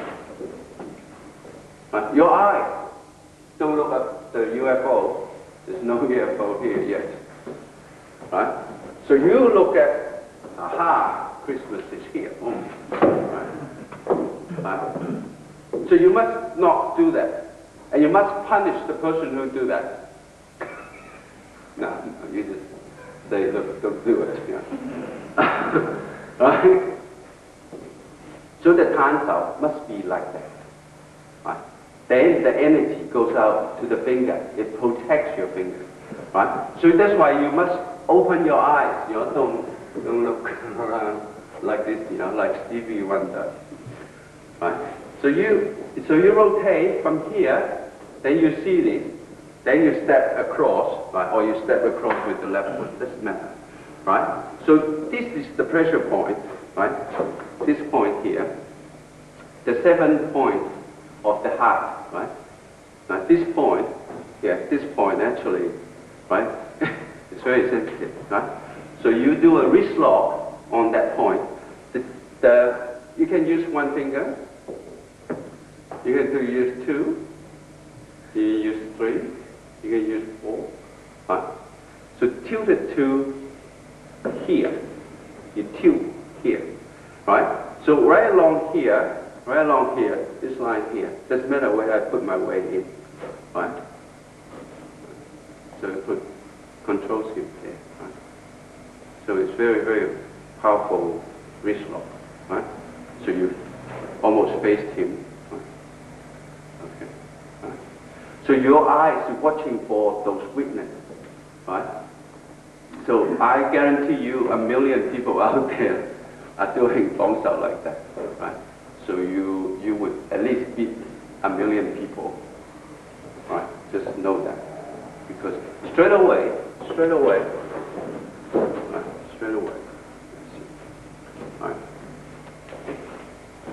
All right. So let's try this, right? Let's the other person do that, and then you know this is wrist lock, not as strong as this one. So you tilt it this point here. Right. So it's the 7th point. This link up with the heart. So you tilt it here to this point here. You can use 2 fingers. Then you put pressure here. She had to go down. There's no way. Here.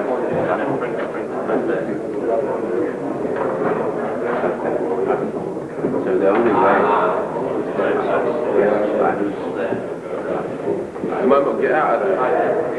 I'm going to no. See with wrist lock, with all these locks, I'm not going to cover with lock. The only way, the best way to get out is to relax. Because when I'm applying on you, I don't know whether you are touching or not. Yeah. No, you don't tell them, right? Yeah. So when you relax, you have a split second, then you can get out. I'm going to show you how to get out. Okay. Yeah.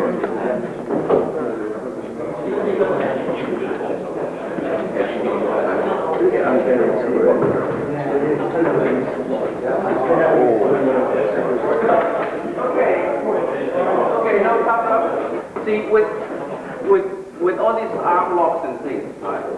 You got to remember, the person who applied the lock on you do not know you are hurting, right? So don't scream around and say, ah, yeah. So you just relax, right? You just relax.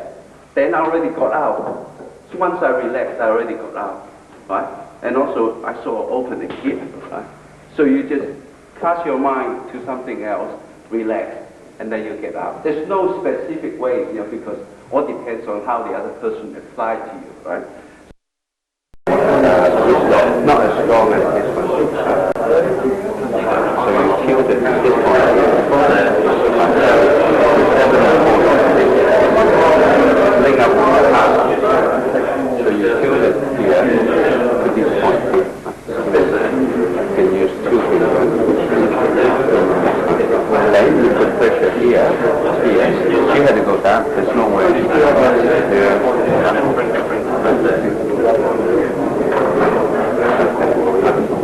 So the only way. You might not get out of there. I'm going to no. See with wrist lock, with all these locks, I'm not going to cover with lock. The only way, the best way to get out is to relax. Because when I'm applying on you, I don't know whether you are touching or not. Yeah. No, you don't tell them, right? Yeah. So when you relax, you have a split second, then you can get out. I'm going to show you how to get out. Okay. Yeah.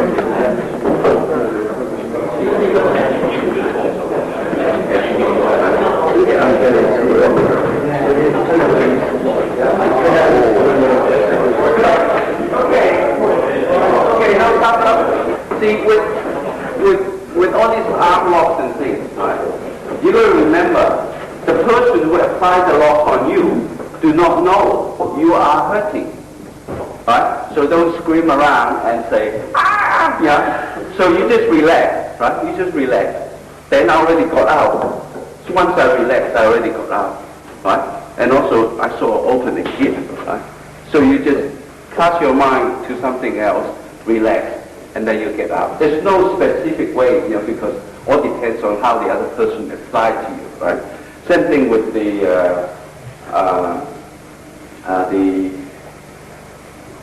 like the submission arm locks and all these head locks and all these things, you know. The other person really don't know how you feel, isn't it? Right? So you just take a deep breath, relax, right? Especially you take deep breath. Then when you breathe out, you get a little bit of room. Then you can get out a lot of things. Right? Okay? Now, so we got to there. The phục sầu, right? Same thing if the phục sầu, the energy is, see you watching. So you do a phục sầu like that, right? But if you do a phục sầu, relax.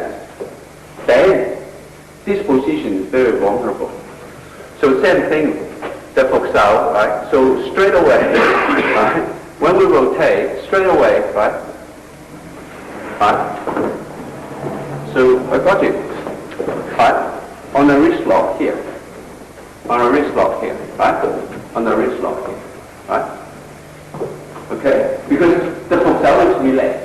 The phục sầu actually has to, the energy has to travel to the tip of the finger. So your eye, yes, right? If you see that, right, like that, then you know, right? So let's try this one, right? So he's right. That's it. See you talk here. Yeah. If I go up and run here. So this thing you cross. The arm, B-O-E-C. B-O-E-C.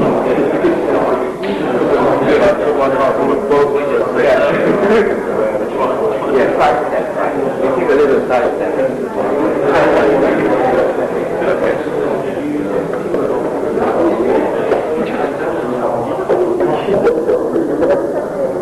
Yeah, right. Right, yeah.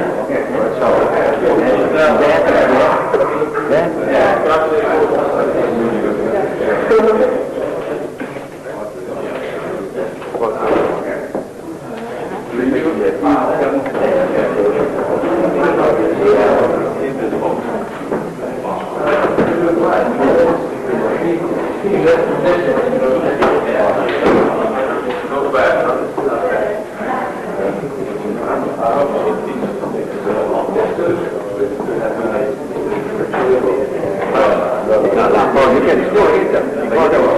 At the very end.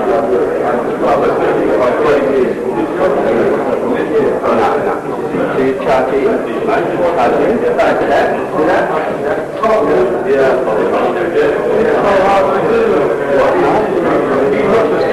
I know. Yeah. Like that. That's what would be all the, yeah. That's what all the instructors. Two of their black belts. They only have 2 black belts. I would knock them out.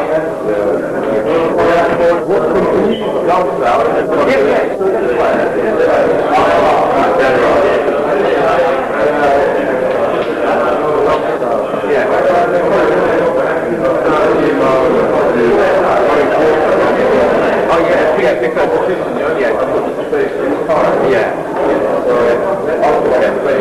elbow and knee, elbow and knee. We're going to cover some of these anyway.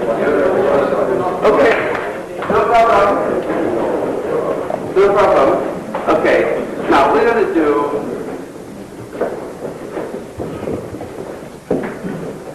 Right. Now, this still elbow. You elbow and arms cross, and opening balance, right? So what you do is, right, so you go from here, if you send this, right, if you send this arm across, right, see, instead of in here, arm across, then you have an opening here. Okay? So send this elbow across, this arm across, right? So you have an opening. Alright? So you have rotate, send this across, and an opening. Right? So because you release this one, alright? You either trap if you punch, or you trap the elbow. Okay? So when you rotate, you push that. Right? Push back. A little bit over. Right? Okay? Alright?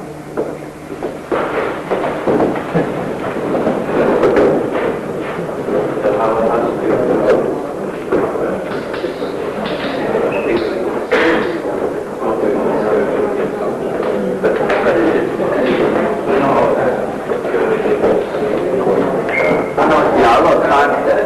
It depends on only a lot of power. Unless you want to control the power.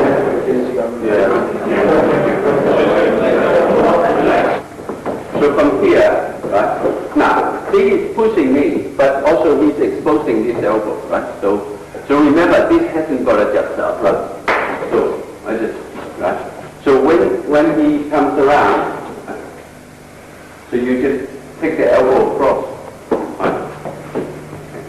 So rotate, take the elbow across. It's all about the elbow. So you defend, you control, you trap on the elbow.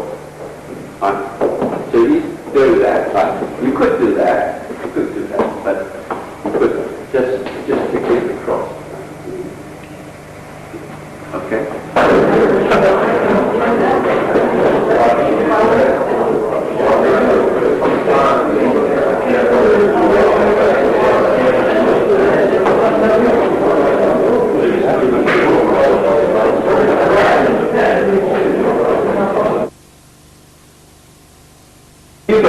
You're going to have a talk first, right? You either go here, you go here, right? Right, because I'm covering this elbow. Right, he makes a move, right? Bang, and then I can use that as a shield, right? Or if he makes a move, right? I can use the position here. You cover this elbow, right? So you, right? No good, like this. That's not good. Like this is good. Because you can keep close to front. I can get my arm up, right? Or like this is good, right? But in the center, that's good. That's alright. That's okay, right? So here is better. Because you already neutralized this arm. Right? So you neutralize this arm, right? So you always, when you talk to somebody, right, the tall one don't have to worry, right? Because the short ones always get their head up in the street. Because you look up and he just bangs, you know. So you always talk to like this. I mean, it sounds funny, but you gotta, but you stand on the side, you don't have to worry about that. He's only standing in front, right? So he's choosing where you're going to be. You're either going to be here or here, right? So if he turns at you, he's going to be doing something, right? You should hit him, right? So the first thing I teach people is, he turns, bang, to the eyes first, right? Then he can't see, and he possibly turn around fighting his own guy. That's what you're wishing for, right? But you go for the soft tissue. You go for the eye, or you go for this, or you go for the throat. Yeah. So you can sort of neutralize. Right? So with three people, it's the same. Three people, right? Three people. You don't want to be here, right? Only Bruce Lee can be here. But with the script, without the script, he'd still be done. Yeah, without the script, you're going to be done. You're just standing in the middle. You just go, whoa. So you're going to be here, either here or either here, right? But if somebody charges at you, right? Somebody charges at you.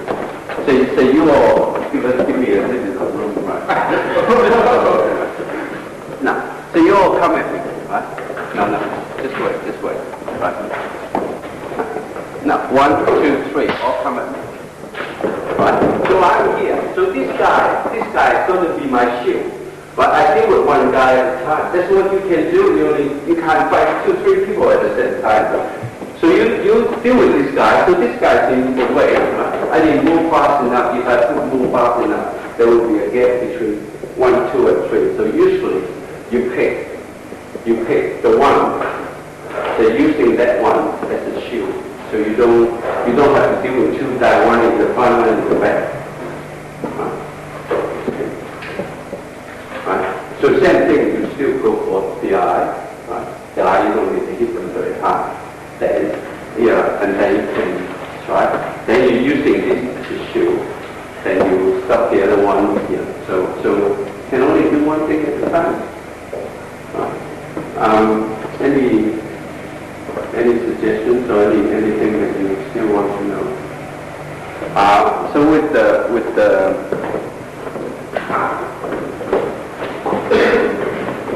stick. You need sticks to cook? I got a stick. A baseball bat. Actually, baseball bat is easier to deal with a single stick, right? Because it's more predictable. Because they hold with 2 arms. Okay. So with a stick, right? So a strike, right? A strike, you block here, right? So you block here, right? So you stop here, right?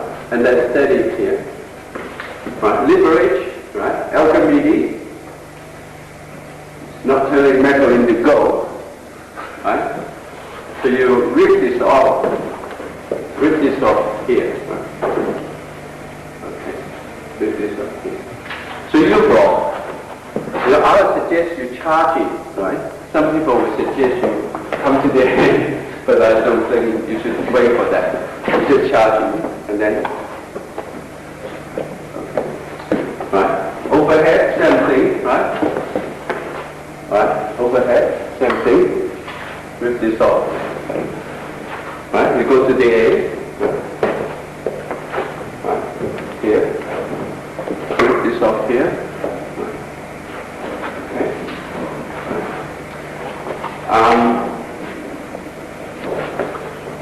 What if it was a knife, because you couldn't really grab the blade? Yeah. Knife is going to be more shorter. Yeah, knife is good. I have experience doing knife.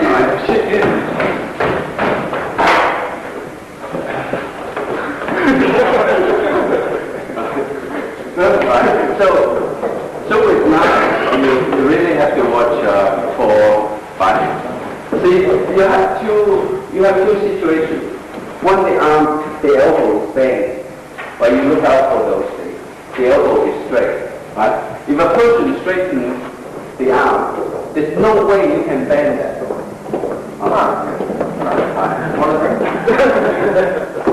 So I'm going to show you two movements that are very useful. Right? One, you stop, right? And then you come past this guy, right? Now, see, because you've done a couple lessons, you don't want to struggle with this guy. So you put him off balance, bang, knock him out from here. Yeah. Right? You don't, stop here. Don't worry about that. That's only, bang. So you knock him out from there, from the throat. Right? Or bang, use your fist. Right? If you don't trust this, use your fist. Just knock him out with the throat, right? Don't struggle on here, because once you get to the ground, you don't know who's going to fall on top of the knife and so on. Right? What if they're holding it Yeah. Okay. So there's nothing much you can do unless you identify where the knife is, right? So once you're in here, bang, right? You can actually gamble to let this go, right? Because you know you're going to knock him out, right? Or once you're in here, right, then you arm lock here, which is harder to do, right? So you arm lock here, right? So pressure point here, you use your bone.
we're going to do some techniques now. Okay. The most important technique is, see, if he throws the punch, right? He throws the punch. If I block with cross arm, that means I can't get it. Once I block with cross arm, if I have this foot forward, I will not be able to get the counter attack in at the same time. Right? That means I either have to follow through with, if he comes in, right? Follow through with another technique, or I have to use the kick to do the counter attack. Right? So what I want you to do is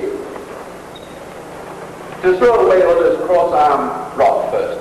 Right? Just to deal with the punch in, a punch comes in, right? Just counter attack, right?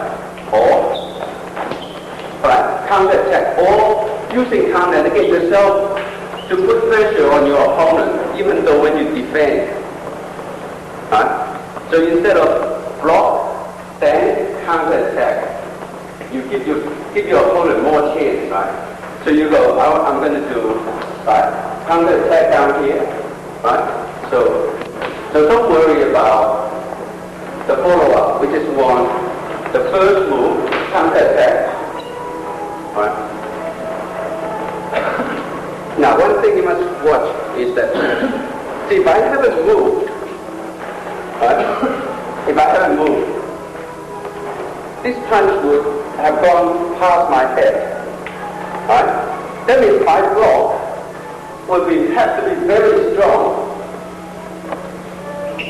Have to be very strong to stop this punch because he's launching with his, yeah. So that is, when you initial block, you must, that half step, you must move away. You must move away so that you will not have to use a lot of force for your initial block. Right? So you have to coordinate your footwork with your first pak sao block. Right? So we just do a pak sao,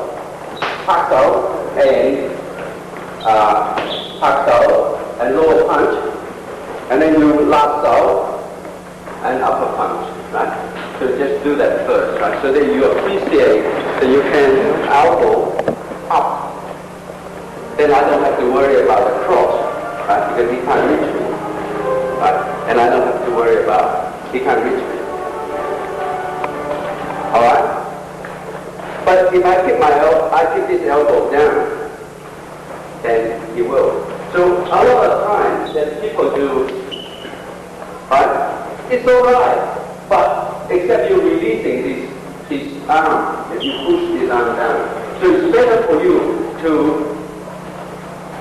push it, keep his elbow up. Alright? So that means you are at the blind side, right? But if I would do it in the opposite way, right? I punch like that. If I didn't step over there, then I would have to worry about this, right? So on here, because I'm controlling the balance, so I don't need to worry about this arm immediately. But once he gets his balance back, then he will be able to show this cross, right? So basically, your strategy is, if you can move to the punch, you can move to the blind side. You don't have to worry about the cross, right? But there's one thing you have to worry, is the spinning back spin, right? So he spins around, and then you just, or you just hit to stop him spin,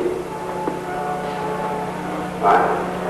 So you have to, if you go to the blind side, you have to worry about the spinning back spin. Not immediately, but, right? Now, we're going to do this one 10 foot now, right? So on a parallel foot situation, right? On a parallel foot situation. So he throws the punch in, right? Now, the first technique, remember I said, you step back and then you step slightly across, right? But in this situation, you step across diagonally to get a distance, to get this one here, right? Then you just turn from there. So you don't need to step back and step across on a parallel foot situation. But you don't step in here. Alright? So we established that on a parallel, on a cross-leg situation, you step back, right? And then you step across, right? So your foot is landing inside of this foot, right? On a parallel foot situation, you step across, your foot is landing outside of this foot.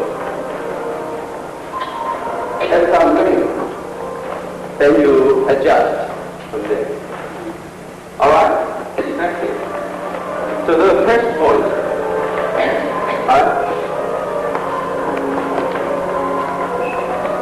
So what you do is bang, bang, right? Bang. Then the butt goes up. Then you can use elbow. Alright? So you could try a variation punch and then use the knee to hit on the pressure point. Yeah, just along here, if you wear a wrestling trousers, you know, that's already a ceiling. Yeah, just right along this where the pressure. Alright? So you can, right? Just straight up. Or you have to learn to use your hip, right? Same thing with elbow. You can go straight up, or you come back, you go straight up, or you go, right? But you must go using your elbow, using your shoulder, right? But in the knee, you must learn to, right? So to practice, you could do 1, 2, 1, 2, turn the hip, turn to touch your elbow with your knee, right? Then you get that hip moving, alright? So you can do that on your spare time. So we're going to move into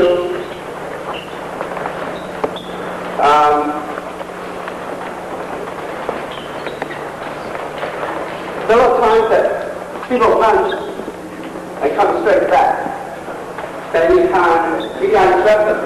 Or what we can do is, instead of trapping the arm, we occupy the part for the double up punch. So what I mean is, you throw the punch, right? So I occupy the part, so you can't use this one again. Or even though you swing the other one, my arm's already there, right? If you do that, so there's no contact, but it's very hard for him to double up this, right? So what I do is,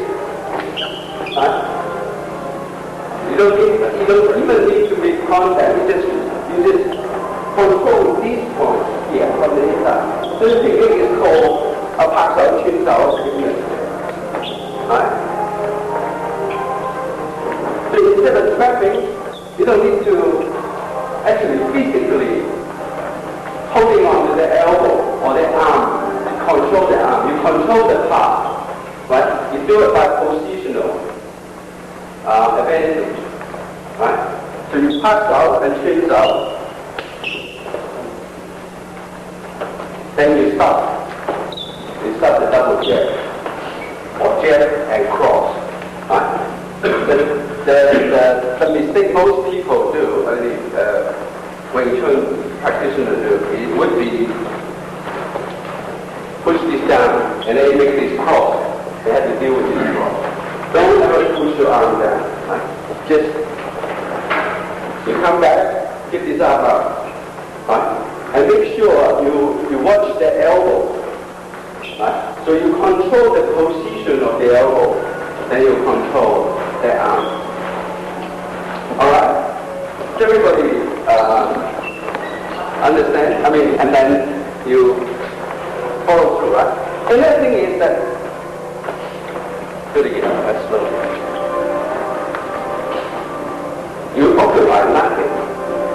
You got to keep this arm bent, elbow in, right? And right, slight angle, then you're right. All right. So you don't need, because if he punch and come back, you don't make contact. That's the testing time. You don't follow his arm, because once you follow his arm, because he could punch and hit, right? Right? So your arm's already there, right? But if you follow his arm, see that? His arm will come in. So you don't worry about that arm, but you occupy that part. See that? Because your arm is coming across. If you have that turn, and that's perfect, but you don't have that turn, it's still alright. I mean, if you have this turn, that once you step forward, you have this turn, you're just facing the point of contact for this cross. But you don't have that turn, it's still okay. But this is going out to counter that. So you lift the arm up there, bend at an angle, to give you maximum protection. Right? Don't follow the elbow. But if you want to double up that punch, right? It still doesn't matter, because your arm is there. Right? It doesn't matter. Alright? So make sure those three points that I point out. Firstly, you make cover the first contact on the wrist. Then you slide along your own arm. Then you go, right? But if the arm is not there, don't worry. You occupy the part. Right? Right? Keep this arm up, and then you can take care of the other one. So let's do one elbow. You just go straight into here. You don't have to worry. Alright? Okay? So that's from the free arm with yours. So what I'm actually doing is I'm stepping away here. Right? Then I can come back here, or I can come back there before this gets to me. But like I said, our system is always, you always want to deal with your opponent from here. But sometimes you can't help it, because if he's hitting you like that, you got to get inside before you can get outside. And sometimes you have time to get outside, so you have to learn also how to deal with your opponent from the inside of the arm, right? So he swings this one. See that? That goes straight into the onto the elbow. Right? Then you from the elbow you control his balance. Then you slow him down with this one. All right? So you go a 10 move. Right? Or you could use the side arm here. Some people use the side arm. Then you can come back here, or here, or here, or here. Alright? So exactly that move, exactly that from the inside is that diagonal towards the elbow point. Alright? Second point is, as soon as the contact of this arm disappears, then it's time for you to put up the other arm, because the cross is coming over. So you've got to use your experience and also your feel to contact with it. Right? So you got as soon as that goes away. But if you don't need to deal with that arm, because you can control from this point here. But as soon as this disappears, going away, then for sure you pick up this arm, you will be. Alright, so let's do a cross, right? See what happens. Come at the same time. And practicing your eyes to see closer range. And also ability to go out in the correct direction. So to compensate for the cheetah, if you can't get the energy out, you have to go back to the basic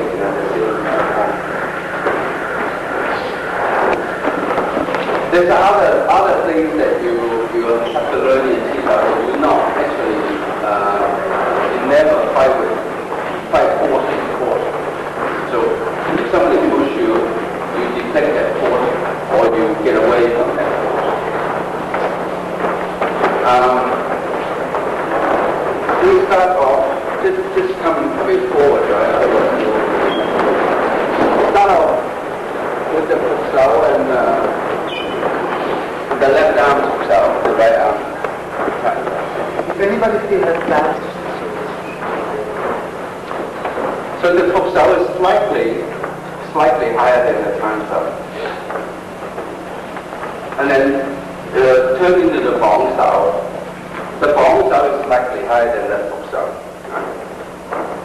So it's not just the transal and the bong sao move. Right? The futsal also adjusts. So it's like you adjust the futsal a little bit to compensate for the transal. Right?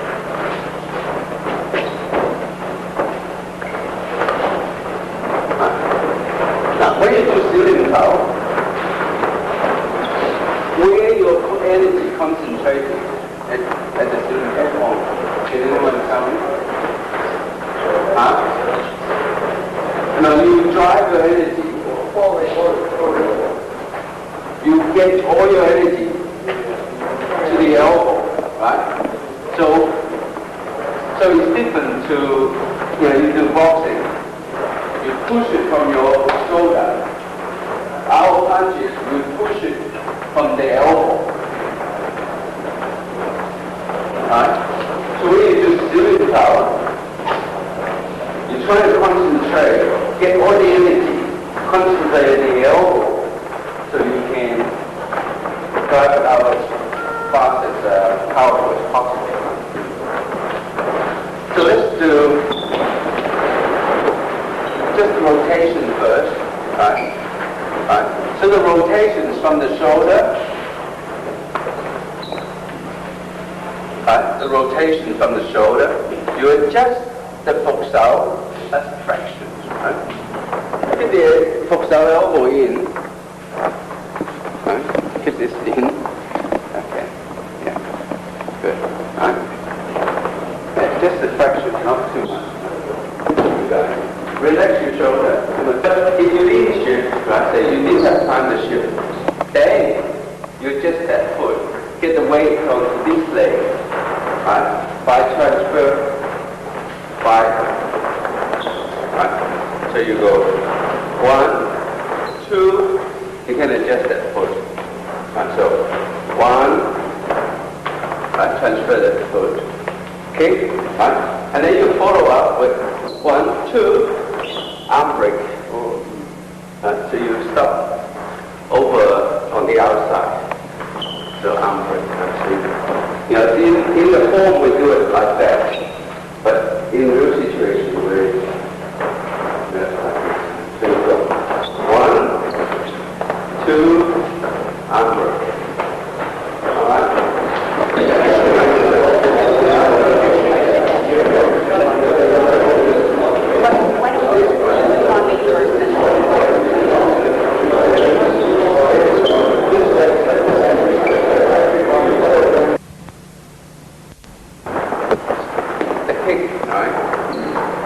This is like the wusao that you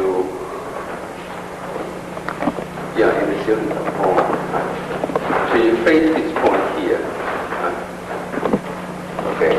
So in this situation, if he gets away in this, right? So you got this movement, right? So you got arm break, right? And you got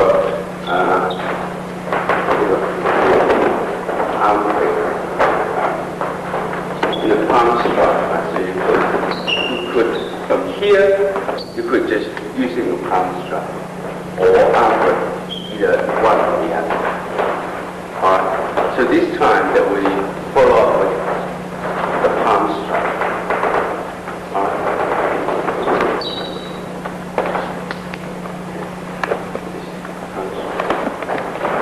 The distance of this technique, distance from your opponent is up to the situation.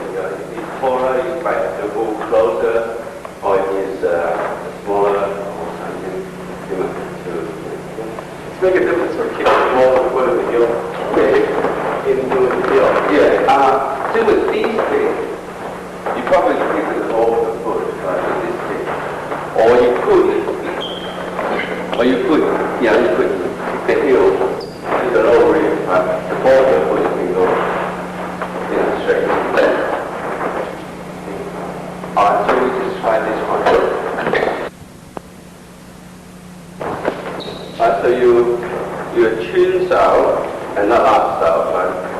Cheung style, a last style, a kick. Right? So this so after that, cheung style, last style, step across, kick.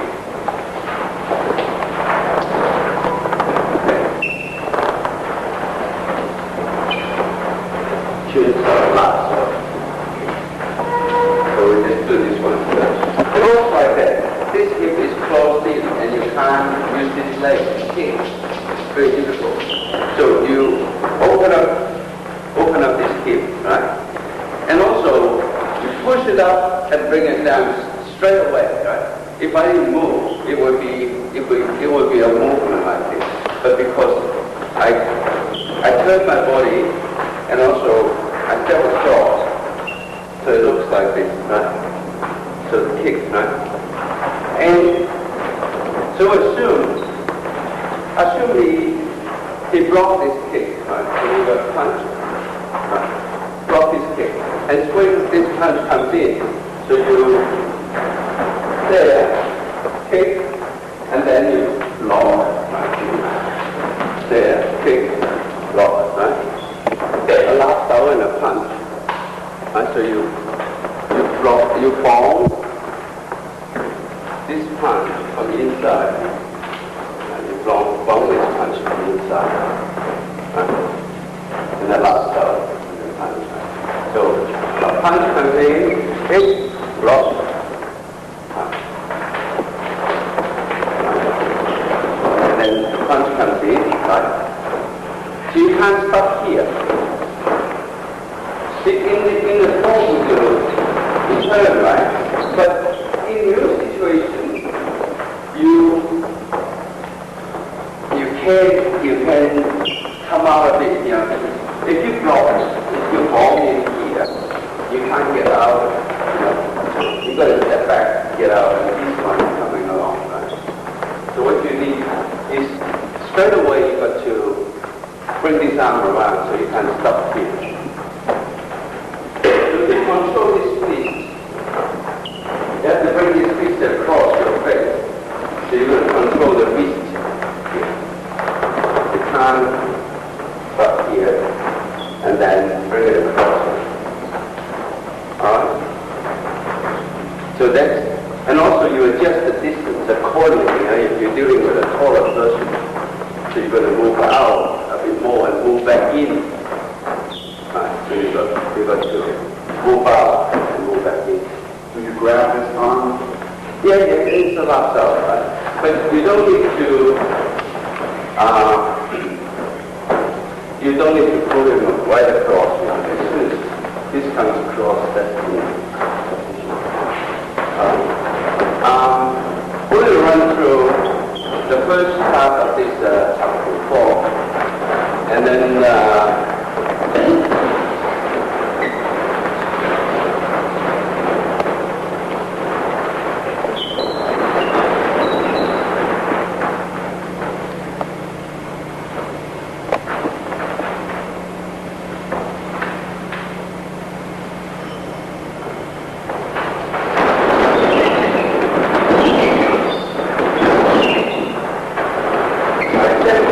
with that form, I'll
1, 2, 3, 4, 5, 6, 7, 8.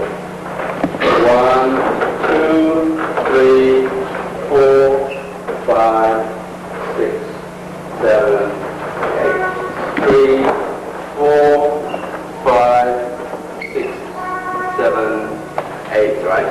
Now your bones are filtered. Your bones are just rotate that around. 1, 2, 3, 4, 5, 6, 7, 8. Right? Okay, so let's say I'm stripping off my right arm from here. So in here I have an opening here, right?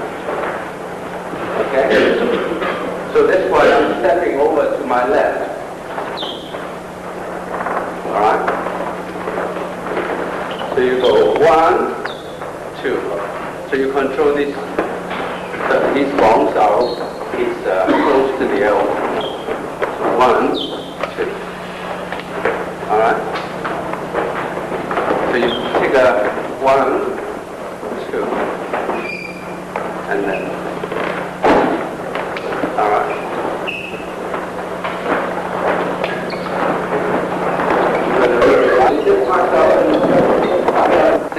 Sensitivity, you have to train from Qi-Sao. That's you can't do it any other way. You have to do it from Qi-Sao. So, if you've done enough Qi-Sao, then you will know. In fact, on the point of contact, because the movement of this arm will transmit over here before this even, and also the distance, right? So what we're going to do is, right? Yeah, right. So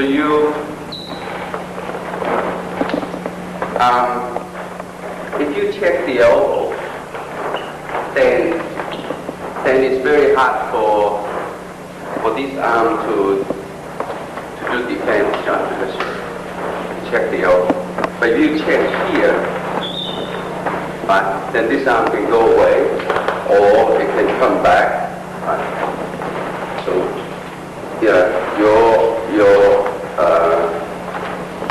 that park cell you apply should be on the elbow. So, you go underneath, same thing. Check the elbow. Right. But in between, Wing Chun, you always prepare for the interruption. So that's why you have to have reasonable balance at all times.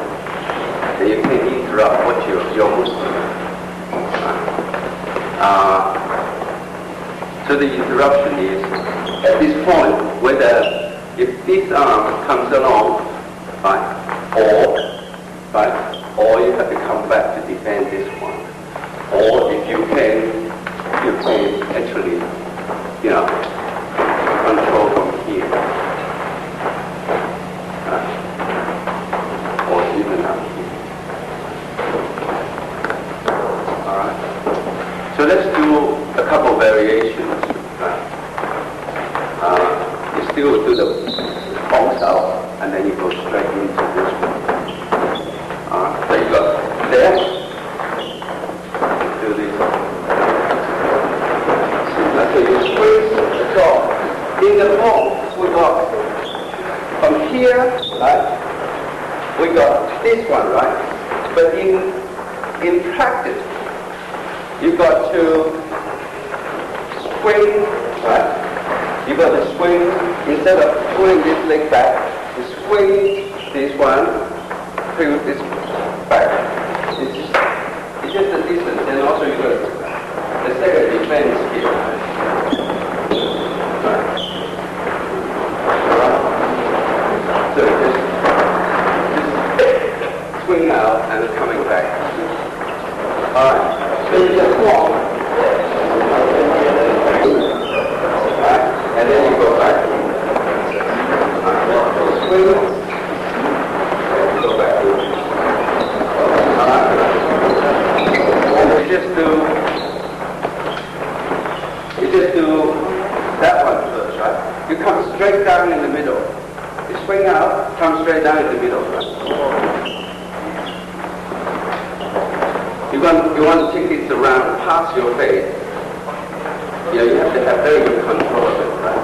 So it's like a circle movement. Alright? Okay. And then the footwork. So you come back and go forward. Right? Come back and go forward. Right? So you come back to get the distance, go forward to get the distance for the stride. Alright? Alright, now we're going to do the next one. So you stand here and the kick comes in. Okay. Alright, so you come around here and the punch comes in. Right? So you take it. Right? So you fall like a tongue catching that punch, and then turn around and get control the double palm strike. So you go fall, right? Double palm strike. Right? So the movement. So we're going to run through the movement in here. Right? Now, see, you're blocking the kick with your arm, right? With the lower bones out. So everything comes from one side of your body. Right? Right? Then you take this and turn it around and then strike. Right? So 1, 2, 3. Right? 1, 2, 3. 1, 2, 3. So you got double turn. 1, 2, 3. Okay. 1, 2, 3. 1, 2, 3. 1, 2, 3. Right. So it depends on how high this punch. And also, if this is not a round, if this is a round punch, yeah, you don't need to take this across. Right? So you just go straight in. But if this is a straight punch, then you can take it across. Okay, so here, pushing that kick away, right? But what you really want is stepping away and roll that arm, right? And also, this arm is very important. Make sure this does not rise. Right? Make sure the kick is not, he could kick and then whack you on the face, yeah? So you want to make sure that does not rise. Right? So you step away and roll this and make sure this traps that leg there. Right?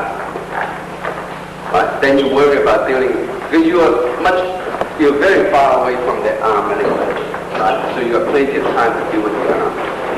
Right? But if you stay in one position, what happens is, then you have to deal with the arm, you're in trouble. Right? Alright then. And put more weight on the back foot, because you're going to step in anyway. So you put more weight in the back foot.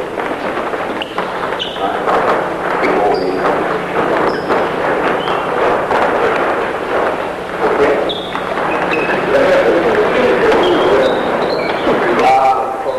Stay on the weight on the left leg. Okay. 1, 2, 3. Right. Okay. And then 1, 2, 3. 1, 2, 3. And finish. So you finish broken the lower record. And then take out.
another kick, another block. This one is also a block kick. So the kick comes in, so you fall. But you must put that foot away, pull that leg away.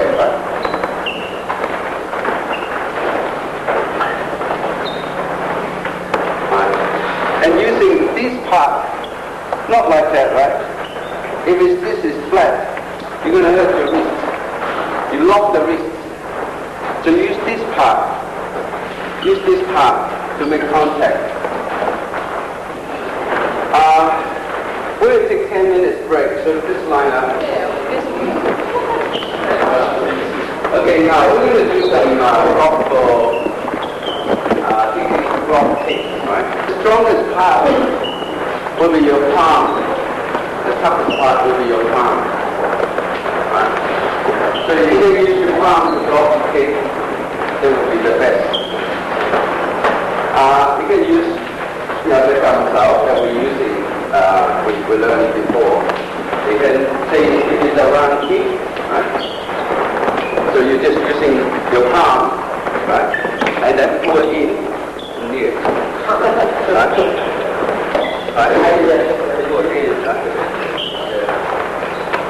So you pull it in, right? So you got the leg, and you block, and then just pull it in. One, right? So 1, 2, 3. 1, 2, and you push it away, and you move up. 2, 3. Okay? 2, 3. 1, 2, 3. 1, 2, 1, 2, 1, 2. The gun out, right? So a gun out, and then you just catch. You just catch from so from here, a gun out, you catch, and then you everything. So you just slide along. So you can be a front kick, can be a side kick, can be a round.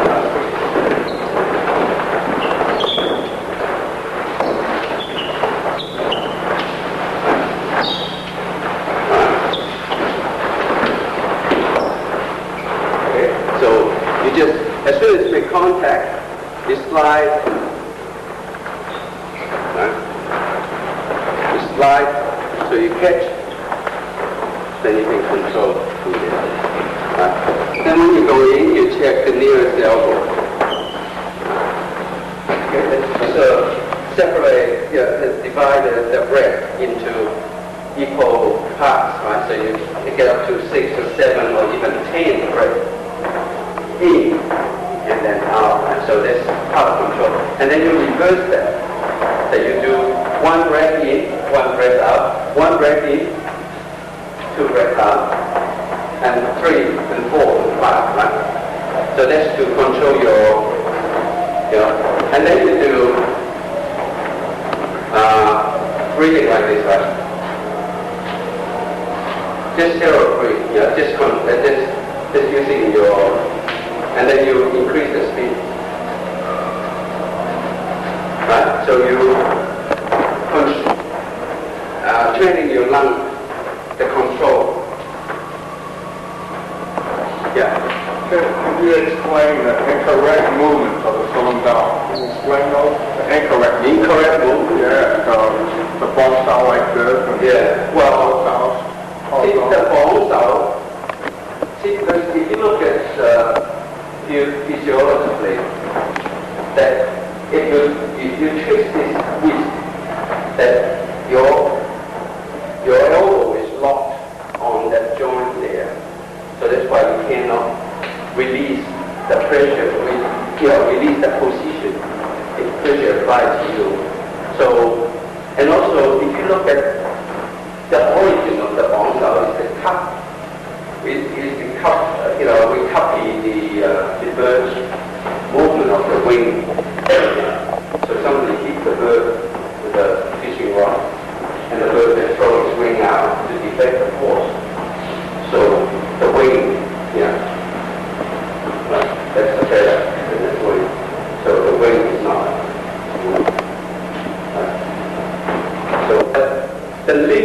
of the elbow to get the bone out.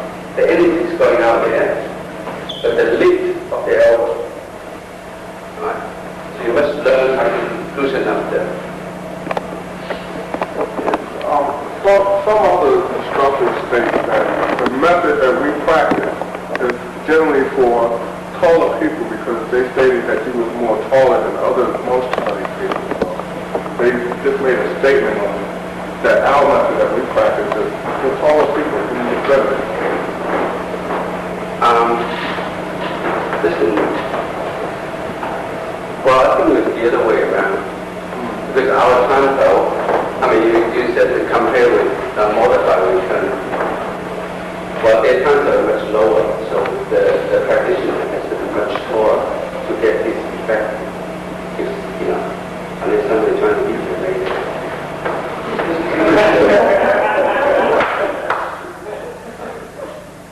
So, but our time though is, you know,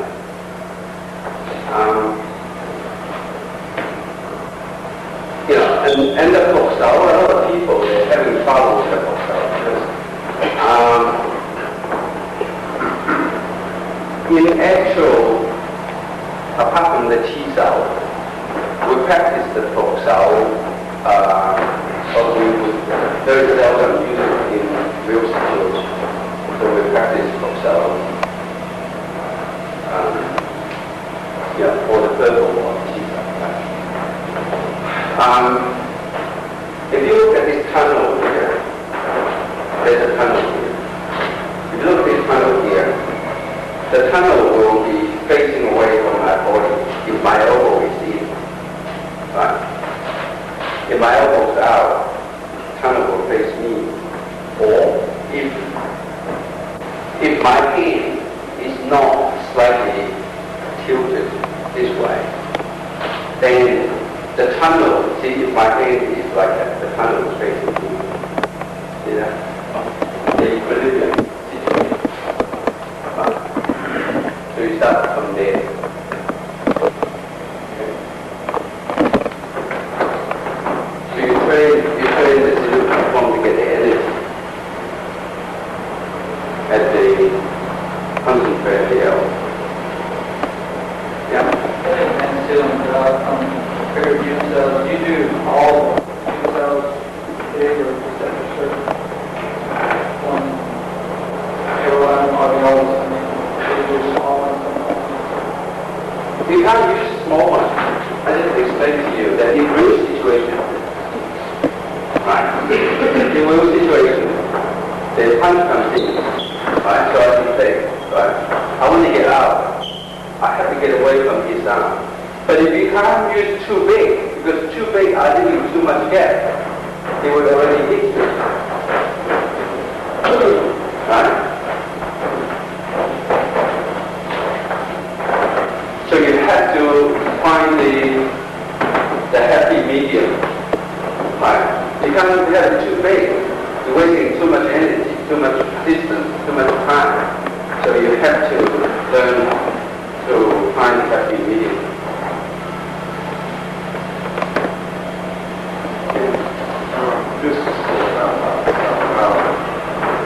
He passed certain information that was only for his next in line student, his number one student. And if you were on your last day, what would you pass on last to the I have passed all on to you already.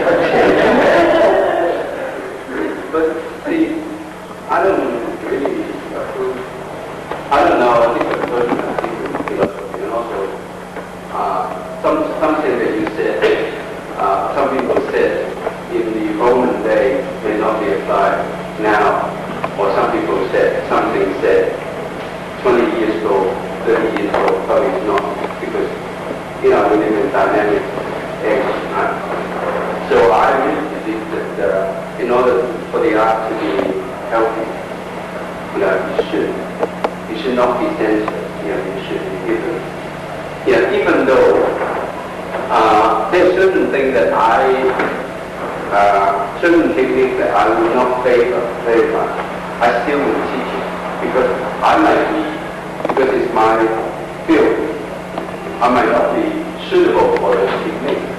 Someone else might be. So why should I censor it? Because I don't know because I can't do it as well, or because I don't think I can do it as well. Right? So I think that if you were teaching, you should pass it on, but also you should give an open mind too that review your training method or teaching method or to suit your student.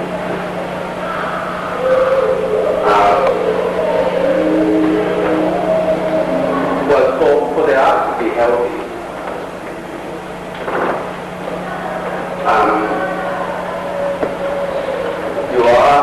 I think if you're going to promote the art, you have to be fair to the art. So, if you teach your student, you should teach all you know. So that there will be more people doing research, doing training, and putting back into the art.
I'm doing a palm stride, so normally you would do a jab style and finish, effecting this palm stride. Right? But because if I do a palm stride, stepping in, right? So I occupy that same line. Right?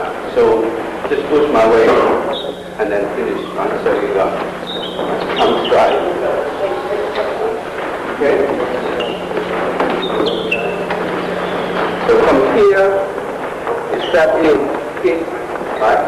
Then he has to, right? So he would have to push this right across. So this two arm is crossing, right? So you can trap both arms over there. Alright, very, very simple. 1, 2, 3. 1, 2, 3. 1, 2. Alright, so push this across, move very far across. And then your arms trap from here. Right? So the next way to do it is to release this one. The only way you can release this one is to side step. Right? So just side step.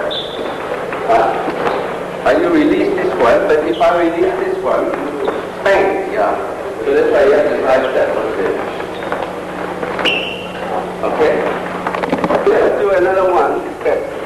Just out, last out, right? Right? So this one, so you want to trap both arms, right? But in fact, the truth is I'm not trapping the arm yet because this still can go away. By trapping it, you actually have to pin on the elbow, then you trap it. Then he has to release his foot before he can release his arm. Right? So you just do a lasso. It's not trapping because he can get this one out, and you have to deal with that. Right? So what you do is, right? Then you trap it. Then what you say is you're actually attacking the center of gravity by using this point here. Then you trap it. The only way he can get out of it is to release his foot. Right? Then you get his arm out. But then you want to be on the blind side when it happens. Right? So you got from here, right? Then you trap here.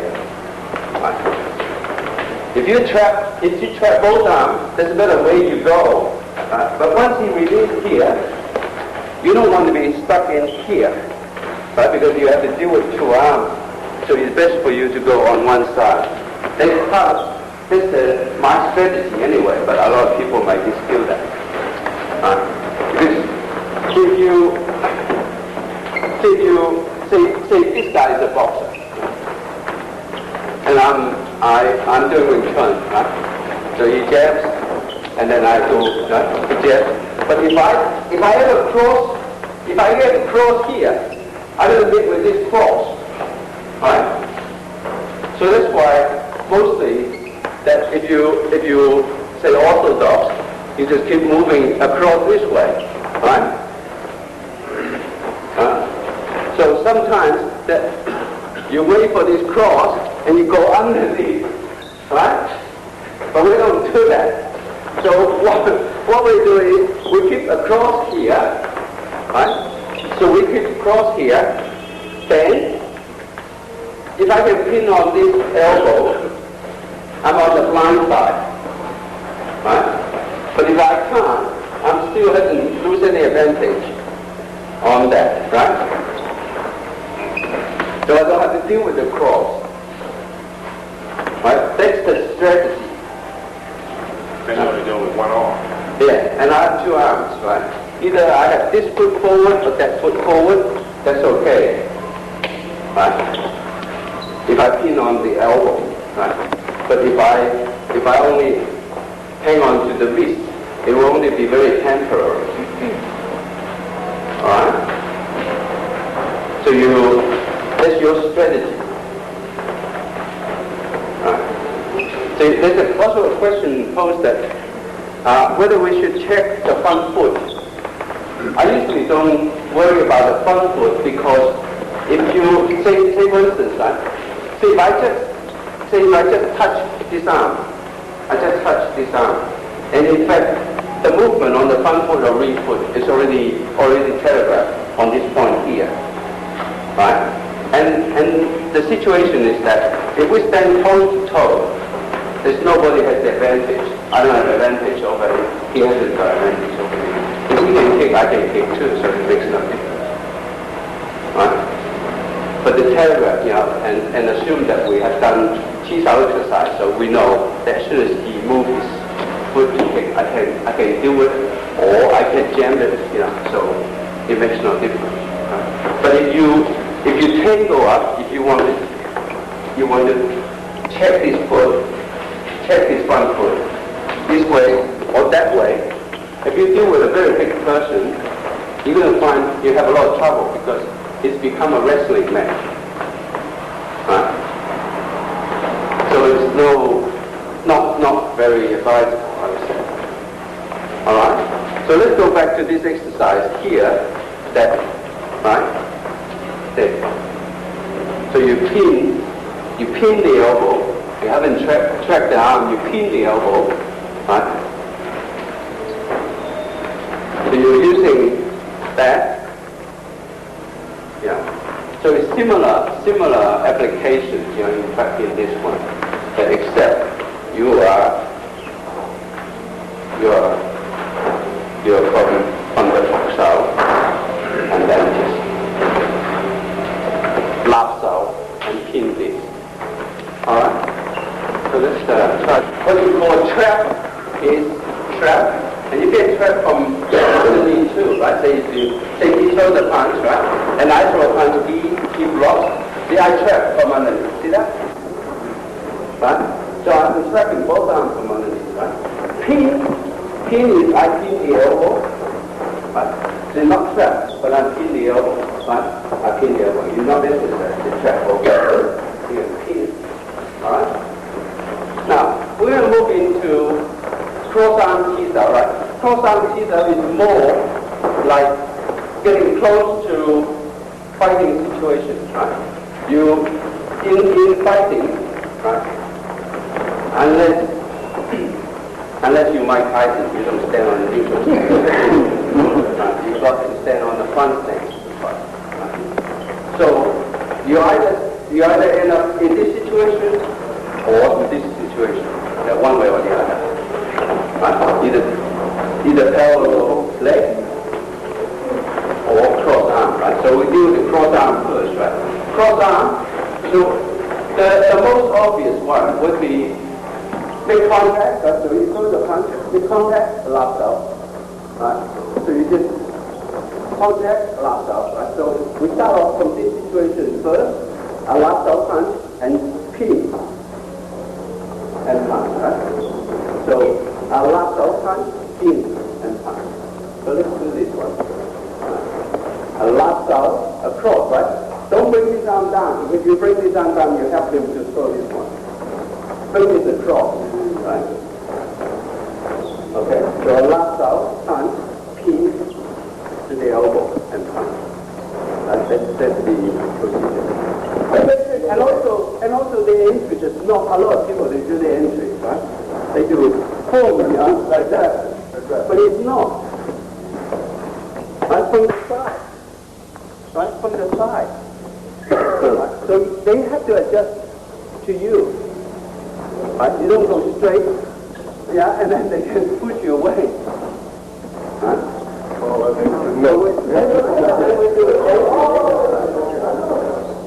So from here, the lap out and the feet, right? So the lap out and the feet. But if this guy is much taller than you, the lap out go underneath, and then the feet. All right? Then this is also a Qi-Sao, but upward. Upward Qi-Sao and a lap out. Right? So you go upward Qi-Sao, lap out, and park on the pin or the elbow. Right? So you go upward Qi-Sao, right? So what you do is, the first one, because if I didn't move, this punch will go past me. And if I have to stop this punch coming through, right through, I got to be very strong. So usually in the initial move, I step back a fraction just to give you more room to move, right? So, and then the last out, you apply the step towards this point, right? And then the pinch. All right. So let's run through that. And sometimes you might have to, rearrange your distance, and you might have to come back and rearrange it. How do you do that?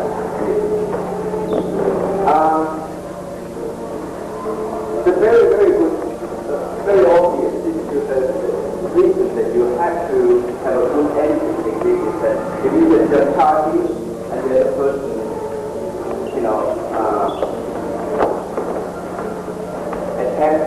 attack you, you have to give up your original attacking plan to defend, so you cut your attacking, movement. So what I suggest you could do is, say you're starting on a neutral side stance, right? So if you want to move in with your right foot, right? You put up the arm to occupy the central line part. Transfer your weight, right? Always, this is the most important thing, that a lot of people, they move without transferring your weight, so they don't get good balance, right? Always transfer your weight. Then you project yourself over, right? Then you project yourself. Now, if you look at it very carefully, that I don't go in like this, straight. I go in from the side. Right. Going from the side. That's very important, because if you go in straight, you're actually hitting the other person's force front on. You don't want that. The other force is lined up here. His artillery is lined up here. I'm going in, slightly touching. That's it. Right? So a very, very simple situation.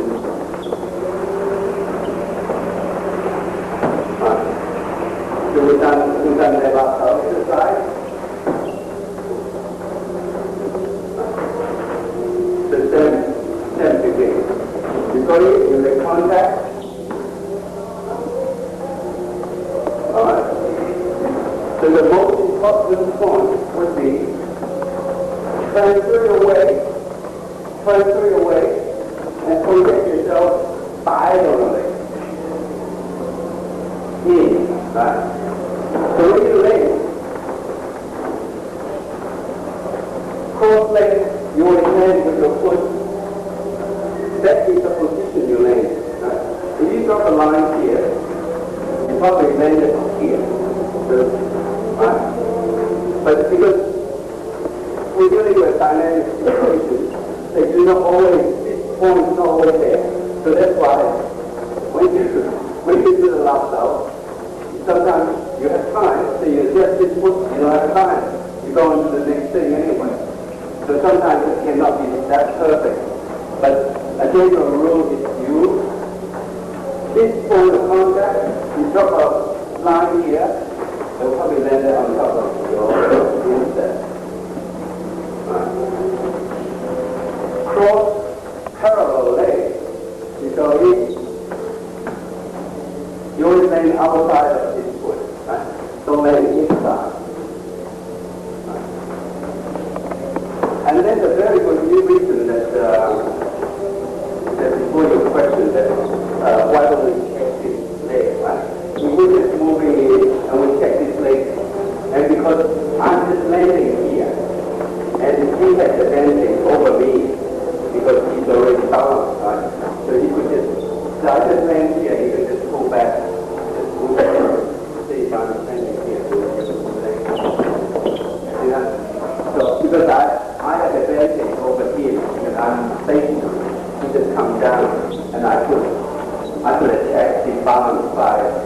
So that's why you always translate away from the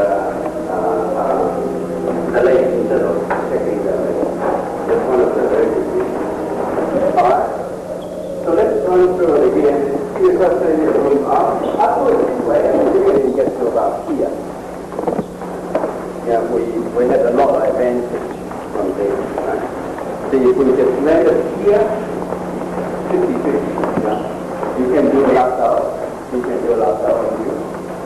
So probably he would have a slight advantage over me by coming in because time of me are very low. So you have to use some sort of psychology and gimmicks and tricks and so on to catch up your technique. So what you do is you start it off here, right? You switch, then you draw him over there, so you have a slight opening here, then you can, right? So you do a switch, right? So that's what you practice on your, when you have free time, you just practice switch, right?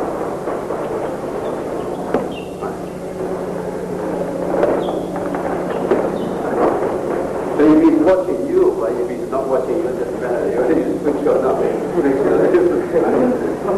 Watching you. Right? So you can try that. Right? So we're doing it parallel legs. Right? So you switch. Right? So when you switch, you transfer your weight and then you project yourself over one side here. Right? So you just do a packed out. Alright? So let's try it.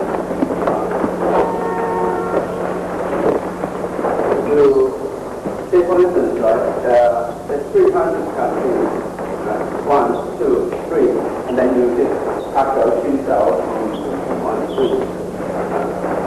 Okay? 1, 2. Alright.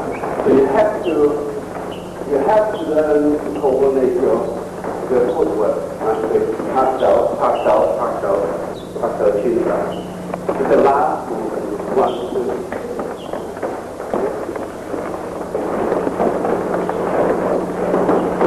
So 1, 2, 3, 4, 5, 6.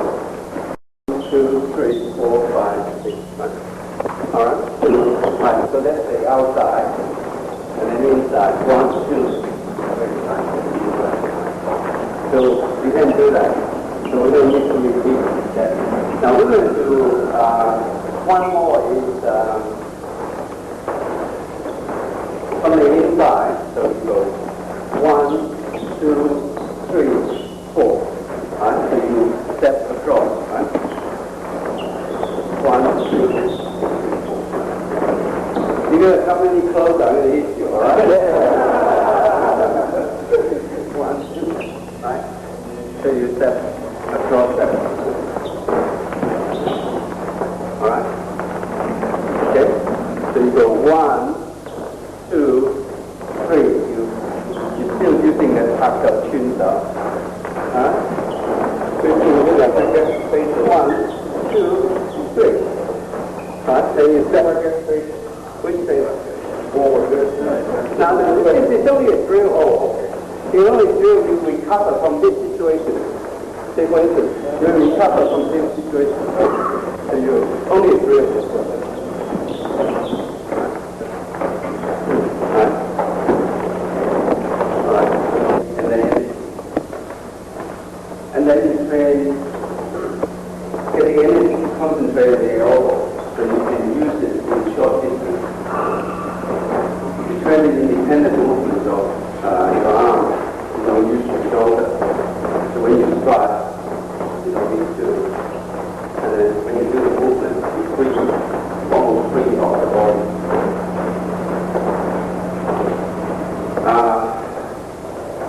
I mean, it's more advanced because you train the you get the tongue touching the upper palate. So touching the pressure point.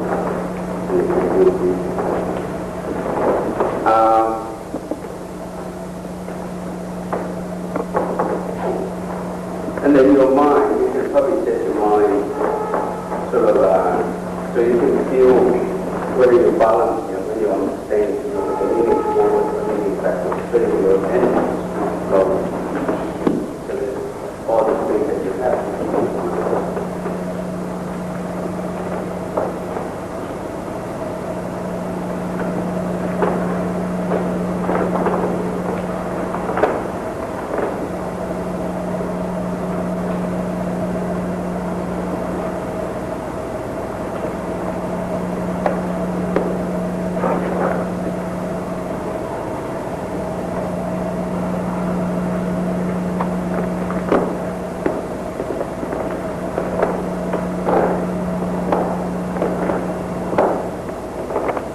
you have to put it in like, do you apply to maybe in Australia?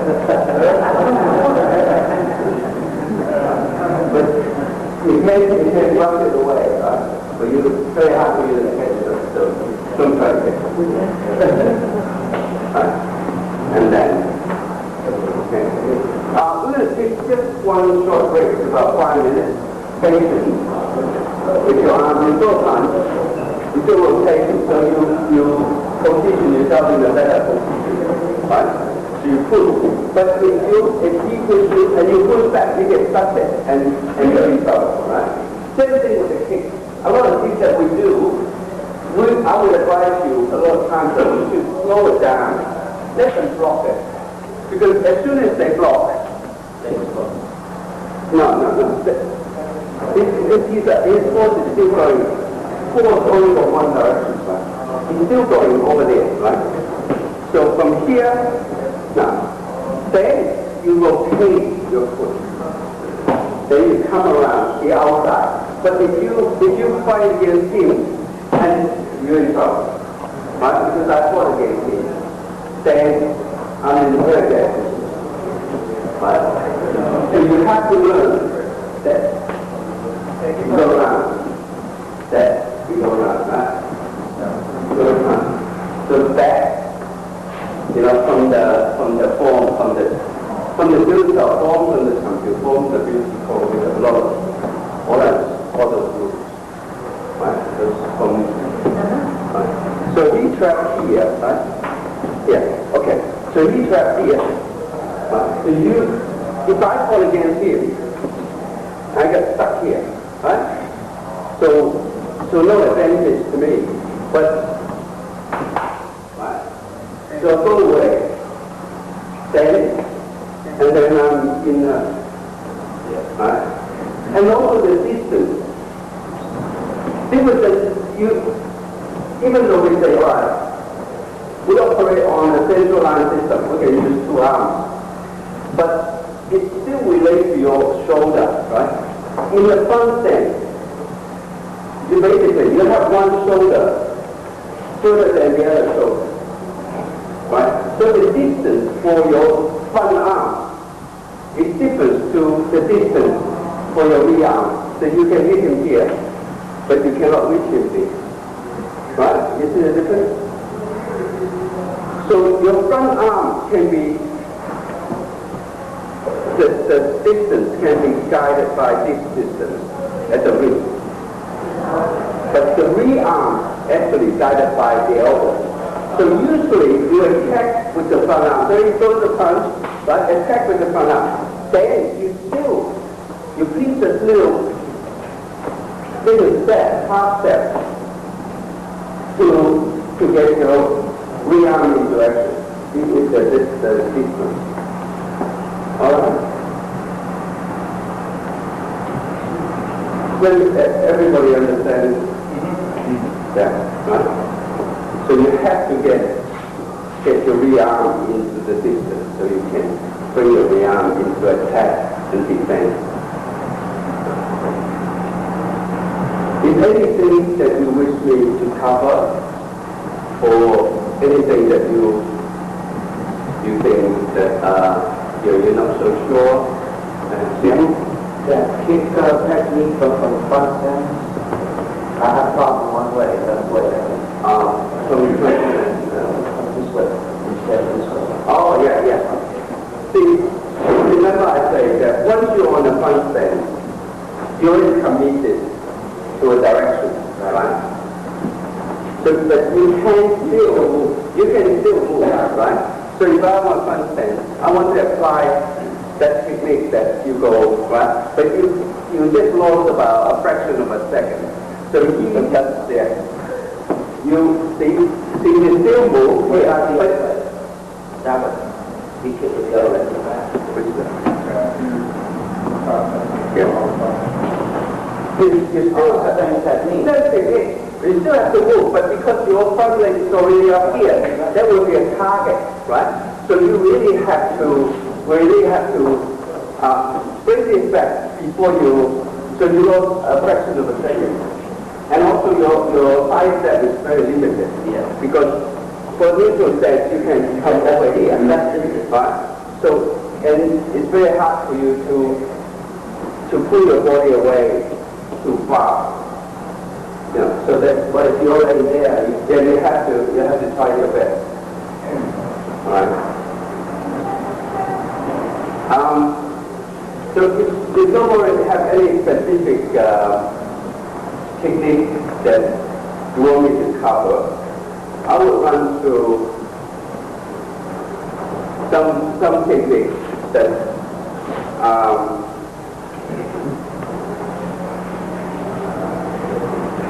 like for instance, right, the beauty technique, right, which in the curtain we're going to cover the beauty. Right? So punch comes in, right, elbow, right, check, elbow, check, right. So you go check, check, check, right. So you got three elbows, right. Then you can, right, you can, right, elbow, and then check, elbow. Okay. So it's the first three elbow techniques in the beauty form, right? So you go elbow, check, elbow, right? So you got go, check, right? So you go 1 point, 2 point, 3 point. Okay, so you go 1. First one you go across. Second one you can go forward or go down, go upward or down. And then third. And okay, so let's try this one. It's very wonderful, right?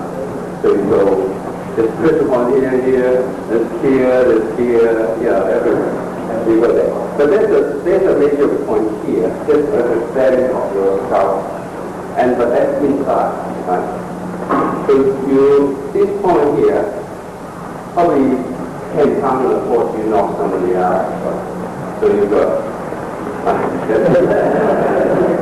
you don't get a lot of power. So you got 3 points, right? 1, 2, but then you check here. So you always protect, because, you get it so close, and then that one. See, when you really fall, you can't reach the face. You take the shot. Okay, so what harder is, now what you do is, you go 1, right?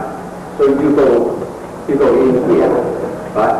Then you will buckle up. Then you go forward, right? Because in the form we only hit you one elbow, but you could go cross, you could go diagonal, and you could even go up, right? Once you loosen up this one, that's the hardest one to do. Once you loosen up this one, you can do, right? Just a matter of practice. So diagonal or straight up. Okay. But usually, if you twist the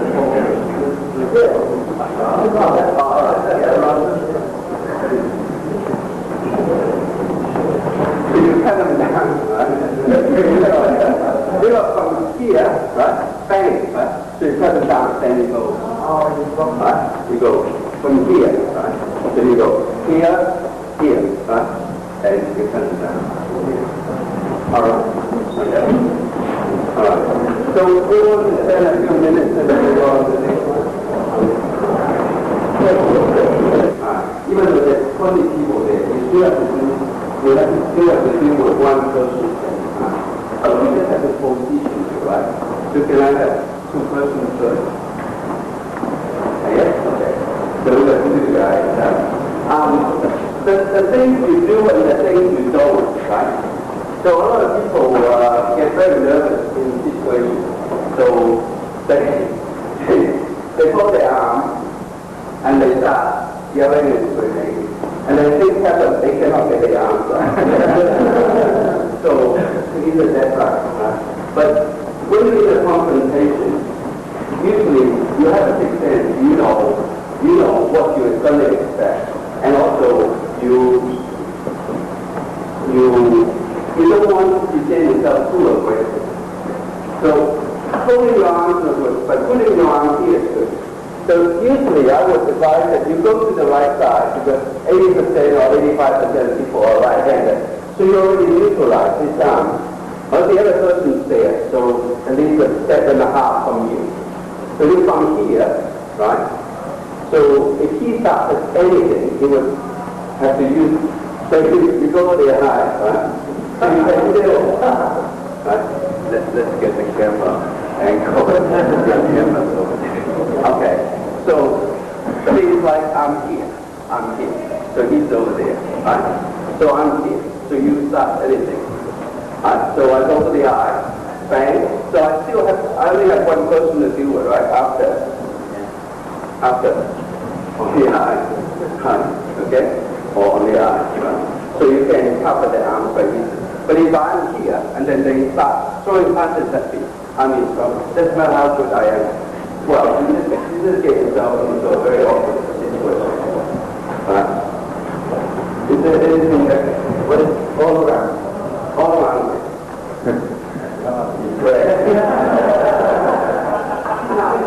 Okay. So we have two more people here, right?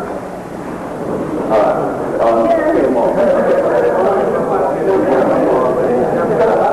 So firstly, if they surround you, what they want, they really want to intimidate you. You have no choice. You have no choice. Right?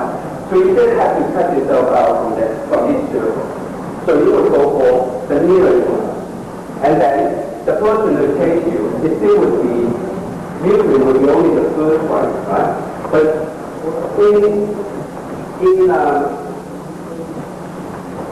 the vital target, the eye is the vital target. So you just flick, right? That's it. You eliminate this person. So you can cut out from here, and then you turn around, you still, you turn around, they take me, and they stop there.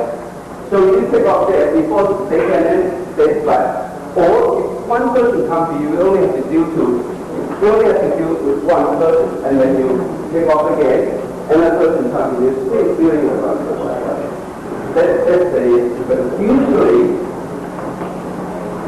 you know, people get too nervous when they're surrounded. You know. There's no chance. If somebody attacks from behind, then you have no chance.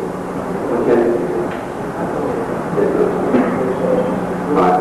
So you have some techniques that you get out of grab or grip or, you know, or something put a headlock on you. Then right? So to make you, so if you put your head off, right? All these guys here, right?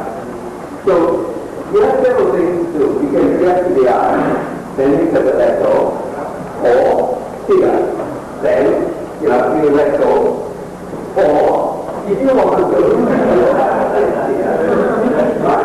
So when you get out of there straight away, right? It's not with elbow and the throat here. If you don't know pressure points and anything, the throat is probably the only place you can kill somebody with one punch. You kill somebody. So I advise you don't do that, right? Because once you break the windpipe, it's a person is gone. I think there's a medic there, cut open the throat and put a tube there. Right? So this is very soft. And also there's a pressure point in here, right? So let's do that. He's already suffocating. Can you do that for the camera, people? Yeah. Right. So there, right? So he's already suffocating, right? So because this point here is very sensitive. And also that's the point you have to protect. So that's why you put your arm in front of you. But with a few people surrounding you, I don't think they come to invite you to dinner but I speak in time, days now. What you've got to say, okay, that's the door, right? I'm going to go over this side, I'm going to go for the door. So hopefully they don't take it, or hopefully they don't have a gun or some kind of something, right? So that is basically, the self-defense is there, right?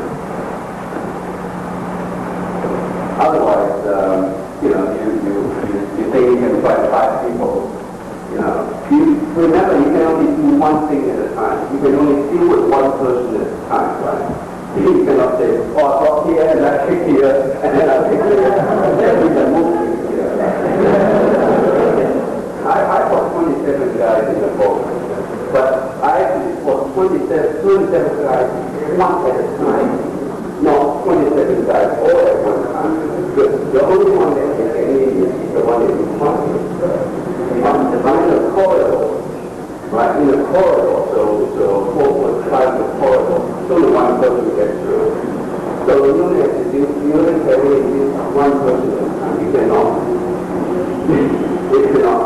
It's only in the movies, you stay in a row and If you tie up with one guy, strong guy, then that's why I show you a technique that you will not go like that. so saying you tie up a grab, you wrestle or throw matches and like that, grab it. Yeah. You have no hope. You have no hope. You tie up. There's no message in you have no hope. That doesn't mean that you can give up. You don't have to give up. There are techniques that you can actually test this resistance. Test the resistance. Say if somebody is throwing punches, you just protect the throwing punches. So I'm protecting, right? So you're covering your vital area. Then you see the eye, you go for the eye. Then you got 2 and you only got 3, right? Do you understand? There's no other choice. Unless your arm is free, you don't seize the free, right? There's no other choice, right? So you can get the one guy off immediately. Oh yeah. So that's why I say if somebody grabs you, and then you can respond straight away, right? You get out from there, which is in the car, that will teach you, go to the back and then drive or go to the eye, or go to the drawing,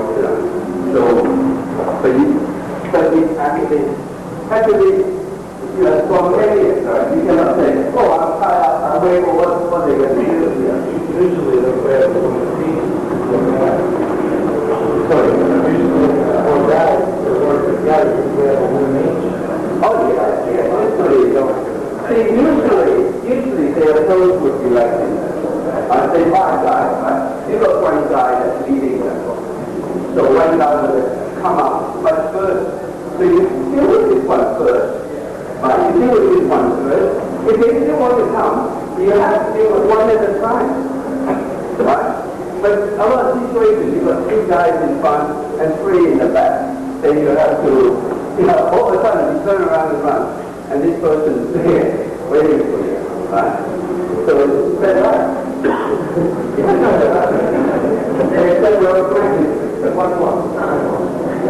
Let's say the doorway is the mirror, and they're blocking the doorway. Yeah, who want to go through? And they're lining up together, Yeah. But the easiest way to remember, they have to come together to you, right? So you actually are, like you are the conductor of the orchestra. You actually can sort of swing them around, right? But at the same time, you cannot say, I'm going to wait for them to get out of the way. So you can swing them around, There's no magic here. See, you think it's very easy to drop one person. It's not.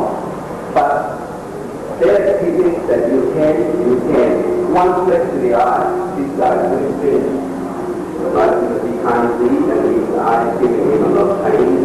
And, so nothing much you can do. Then you deal with another person. You cannot say, oh, I'm going to punch him. They probably know martial arts, they probably know how to take care of themselves. But in the personal protection, there's also vocal resistance that you can use.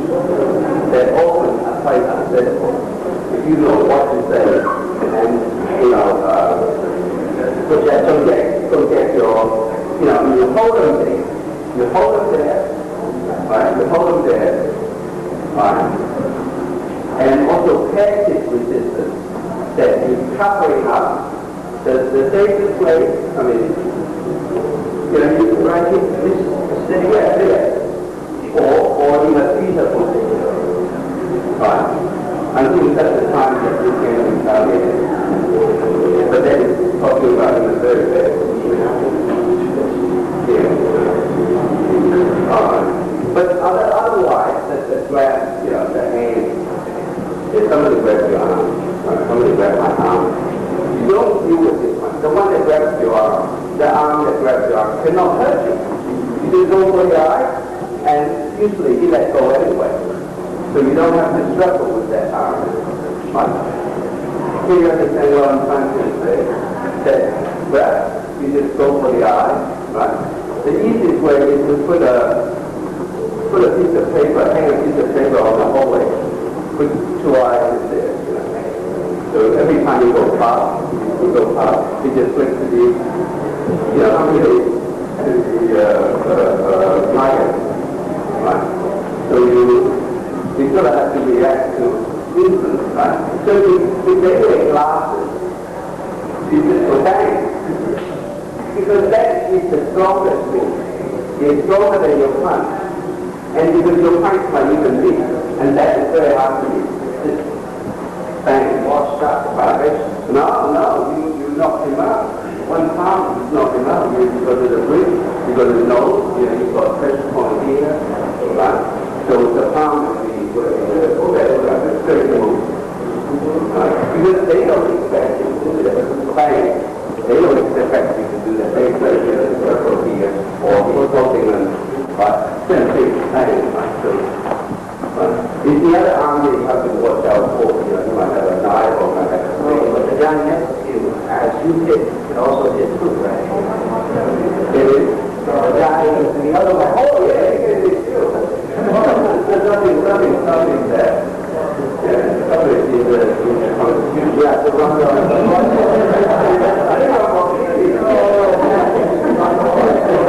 remember, you can only see with one person at a time. You can only say, I'm going to throw it, and then you just keep going. Yeah, you can see with one person at a time. One person at a time. Okay. Yeah. All right. Okay. So, thanks very much. So, we're going to finish today's winter seminar. We're going to go into the reading section. 50 years from now, do you expect it to be different than it is now? I would think so because, well, people are getting stronger and faster. Right? Either through training, either through nutrition or through drugs, you know. And like we were having a discussion that whether Muhammad Ali could be Mike Tyson, you know. It's well because, you know, it's 20 years apart, right? The people are much stronger, much faster now, but Muhammad Ali or himself, I guess to say, if he was, you know, in his time, he would have been just as strong or just as good as, you know, the next person. So it is well, but you're talking about martial arts. Same thing, you have yourself to look after, and also you have to deal with all the other different opponents, and more and more new techniques being invented. Right? Firstly, a technique is good. Any technique is a good technique if it's a surprise. Right? So you will only work maybe half a dozen times. Yeah. But some guys are lucky to work about 200 times. But usually, you know, surprise would only work half a dozen times. It's like when they first had the spinning back, you know, technology never lost the context. Because nobody has ever seen it from young. They want to see it on the canvas, right? And then you come to spinning back kick, yeah. They work in the tournament. So how would those masters in the old days, how would they know how to deal Nobody haven't even seen it. How would they do with it? They probably wouldn't be able to do it. But at that time, there's no such thing. So that's all right. Right? I mean, but if they have seen it, or if they came across it, they might be able to deal with it. You never know. So I wouldn't expect for you to say exactly the same. But I say the principle would not change. The technique would change. The technique would improve. So if I happen to be back 50 years time and come back to 48 or 1833, I don't think that I don't expect to see it exactly. Even the same. What is the key principle that will remain? Main thing is the invention. You're talking about three aspects, right? You're talking about the physical aspect. It's divided into two parts. One is health and fitness, the breathing and so on, stretching, the exercise, to get you in shape. All right, to get you healthy. And then the other aspect is the combat aspect, right?